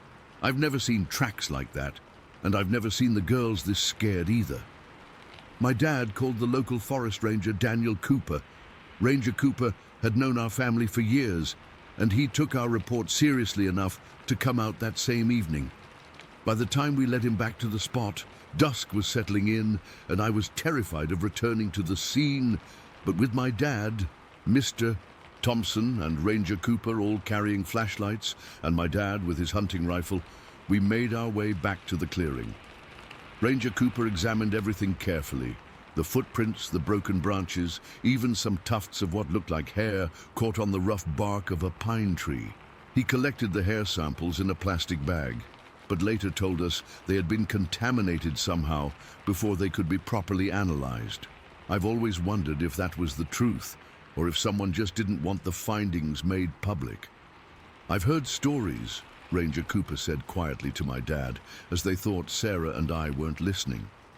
"Up north in the deeper forests, loggers seeing things, hunters finding strange footprints, nothing official, mind you, just stories." "But a white patch?" my dad asked. "Ever heard that detail before?" Cooper shook his head. "No, that's a new one." For weeks after the incident, I couldn't sleep properly. Every night I'd see those eyes in my mind, staring at me through the darkness. The way it had been watching Mr. Thompson haunted me. What had it been planning? Why was it so interested in him? And why did it run when it saw us instead of... I don't even want to think about what could have happened. Word got around our small community pretty quickly. Most people thought we were exaggerating or had seen a bear. But there were a few, mostly older folks who'd spent their lives in those woods, who nodded knowingly when they heard our story. The old people, the native folks who were here before us, they had names for them. Mrs. Littlefield told me when I ran into her at the general store about a month after the incident. She was in her 80s then and had lived in the area her entire life. They knew to leave offerings at the edge of certain parts of the forest to show respect. People forgot those ways, and now these things, they get curious about us. About 3 months later, in December of that year, a man living about 5 miles from us reported seeing something large with a white chest marking moving through his property at night. In February, a group of ice fishermen on Messalonsky Lake claimed they saw a massive figure watching them from the tree line, again with a distinctive white patch on its chest. Each time I heard one of these stories, my skin would crawl, and I'd be back on that road with Sarah, watching that impossible creature watching Mr. Thompson. I left Maine for college 3 years later, and rarely went back except to visit family. Sarah stayed closer to home, but refused to walk on Camp Road ever again. Even now, all these decades later, she won't go near certain parts of those woods. I've read so many Bigfoot accounts over the years, looking for similarities, for some explanation of what we saw that day. Most descriptions mention uniform coloring, usually brown or black or reddish hair. Very few mention any kind of marking like the white patch we saw. That makes me wonder if what we encountered was somehow unique, an individual with a distinctive marking. The thought that it might still be out there, or worse, that there might be more of them, still keeps me awake sometimes. I don't know what we saw that September day in 1975. I can't explain it, and I've stopped trying to. But I know what we didn't see. We didn't see a bear, we didn't see a man in a costume, and we didn't imagine it. Whatever was watching Mr. Thompson from the edge of those Maine woods was real. It was intelligent. And the memory of those eyes turning to look at us still chills me to my core nearly 50 years later. I've never gone back to those woods. I never will. Story 15. I've kept this mostly to myself for so long, but after hearing about others seeing similar things around here, I figured maybe it's time I shared what happened to me.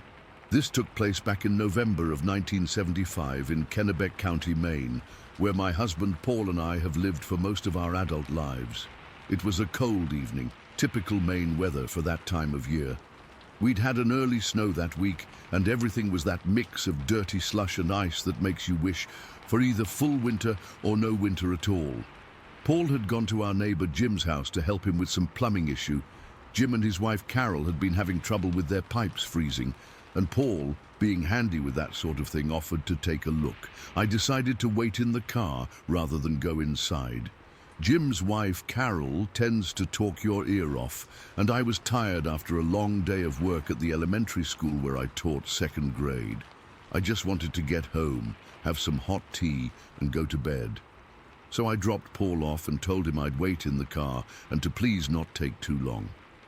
It was dark by then, probably between 8:15 and 8:30 in the evening. I remember checking my watch a few times because Paul had said it would only take 15 minutes, but it had already been over half an hour. The Millers lived on the edge of town, where the houses get further apart and the woods start to take over. Their property backed right up against a thick stretch of forest. I had the heater running, listening to the radio at low volume. I think it was some easy listening station. I wasn't really paying attention to the music.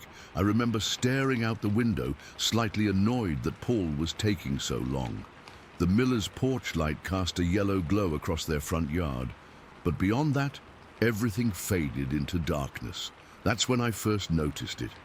I'm not sure exactly what drew my eye to that spot, but something made me look toward this large pine tree at the edge of the Millers' yard, maybe 30 feet from where I was parked.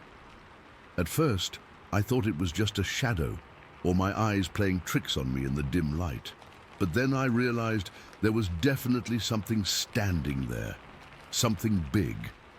It looked like a person at first glance. That was my initial thought. A very tall person standing unnaturally still.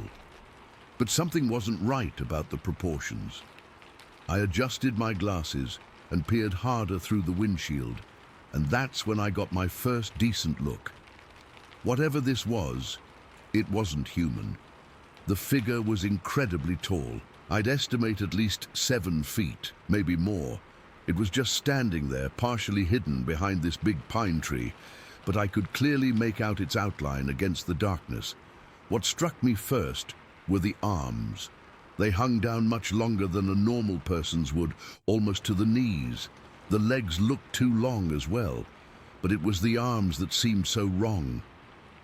I remember this feeling of unreality washing over me, like I was seeing something that shouldn't exist, that my brain couldn't quite process. You know that feeling when something is so out of place that you almost can't comprehend it? That's what I felt. I sat completely frozen for maybe 30 seconds, just staring. The figure hadn't moved. It seemed to be watching the house, not me. I wondered if it had even noticed me sitting there in the car. My first coherent thought was that I needed to alert Paul. Without really thinking it through, I gave a light tap on the car horn, just a quick beep that I thought might bring him to the window or the door. That was a mistake. The moment the horn sounded, the figure's head snapped in my direction with a speed that sent ice down my spine. I couldn't make out its face clearly from that distance in the dark, but I could tell it was now looking directly at me. And then it began to move. It stepped out from behind the tree and started walking toward the car. Not running, not charging, just a deliberate walk. But its gait was all wrong. It moved with this odd, fluid rhythm that no human moves with. Each stride covered more ground than seemed possible. My heart was hammering so hard I could feel it in my throat. I've never experienced fear like that before or since. It was coming straight toward me, and I was alone in that car with just the thin barrier of glass and metal between us. In a panic, I slammed my hand down on the horn again, not a gentle tap this time, but a long, hard blast. The creature stopped abruptly, maybe 15 feet from the car. It stood there for a moment, and I swear it tilted its head like it was considering what to do. The porch light gave me a better view now that it was closer. What I had taken for clothing or a coat was actually hair. Dark, almost black hair covering its entire body, but its face was different, lighter in color, almost a pale grayish brown. The contrast was striking. I couldn't make out distinct facial features, but I remember thinking the face seemed flatter than a human's, with no prominent nose that I could see. After what felt like forever, but was probably only a few seconds, the creature turned and retreated back toward the tree line. It moved quickly, covering the distance in just a few long strides. When it reached the big pine tree, it did something I'll never forget. It crouched down and wrapped one of those impossibly long arms around the trunk of the tree. The posture was so inhuman, so wrong. It wasn't hiding exactly, more like it was anchoring itself to the tree while it continued to watch me. I was terrified to take my eyes off it. I fumbled in my purse for the small canister of mace I carried, you know, for stray dogs and such. My hands were shaking so badly, I dropped it between the seats. When I looked back up, the creature was still there, still in that strange crouched position with its arm around the tree. I don't know how long we stayed like that. Me locked in the car, it crouched by the tree. My watch said only a few minutes had passed, but it felt like hours. I was too afraid to honk again, worried it might approach instead of retreat the next time. I was also afraid to start the car and drive away, partly because I didn't want to leave Paul, and partly because I was terrified that any movement or noise might provoke the thing to charge. Then I saw the miller's front door open. Light spilled out, and I could see Paul's silhouette as he stepped onto the porch. Relief flooded through me. I looked back toward the tree, and the creature was gone. Just gone. I hadn't seen it leave.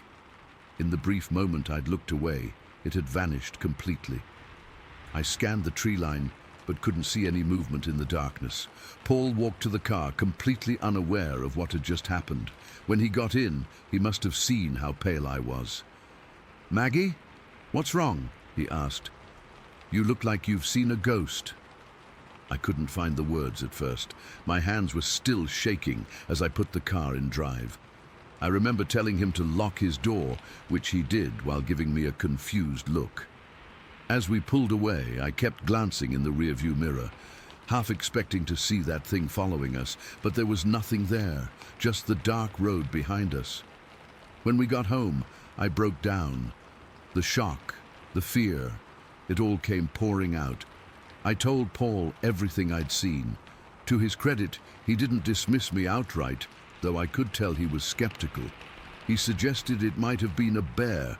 They can stand on their hind legs and look surprisingly human-like in poor light. But I know what I saw wasn't a bear. Bears don't stand 7 feet tall with disproportionately long limbs. They don't move the way this thing moved. And they certainly don't wrap one arm around a tree while crouching in that unnatural position. For weeks afterward, I had trouble sleeping. I'd wake up in cold sweats, convinced something was watching our house from the woods behind our property. Paul offered to call the local game warden, but I asked him not to. I was afraid they'd think I was crazy or attention-seeking. Instead, I just told my sister and my closest friend, both of whom listened sympathetically but clearly had their doubts. Then, about 3 months later, I overheard a conversation at the grocery store. 2 men were talking about something strange one of them had seen while hunting about 5 miles from the miller's place. He described catching a glimpse of what he first thought was a man in the woods, but it was too big and moved all wrong.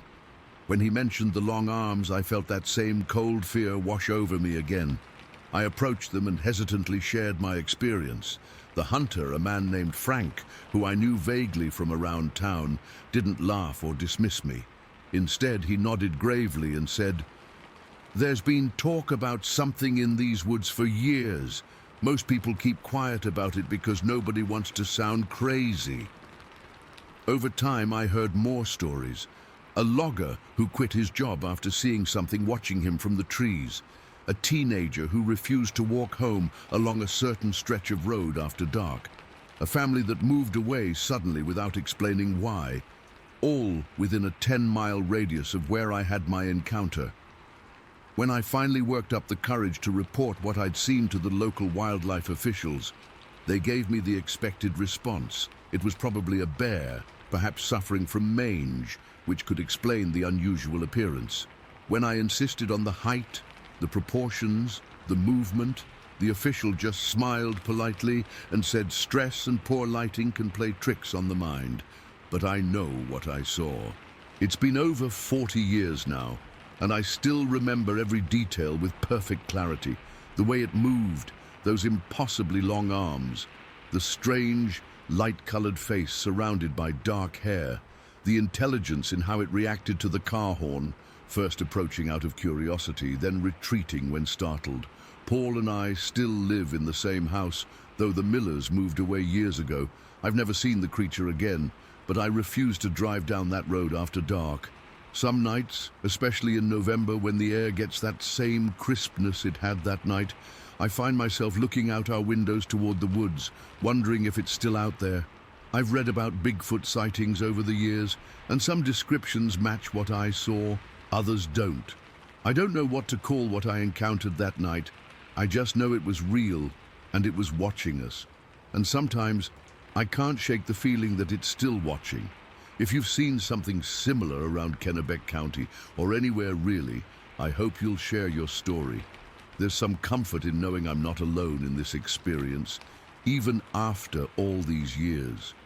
And maybe, with enough accounts, someone will finally take us seriously. I still don't understand what happened that night or what exactly I saw, but I know what I saw was real, and I know I never want to see it again.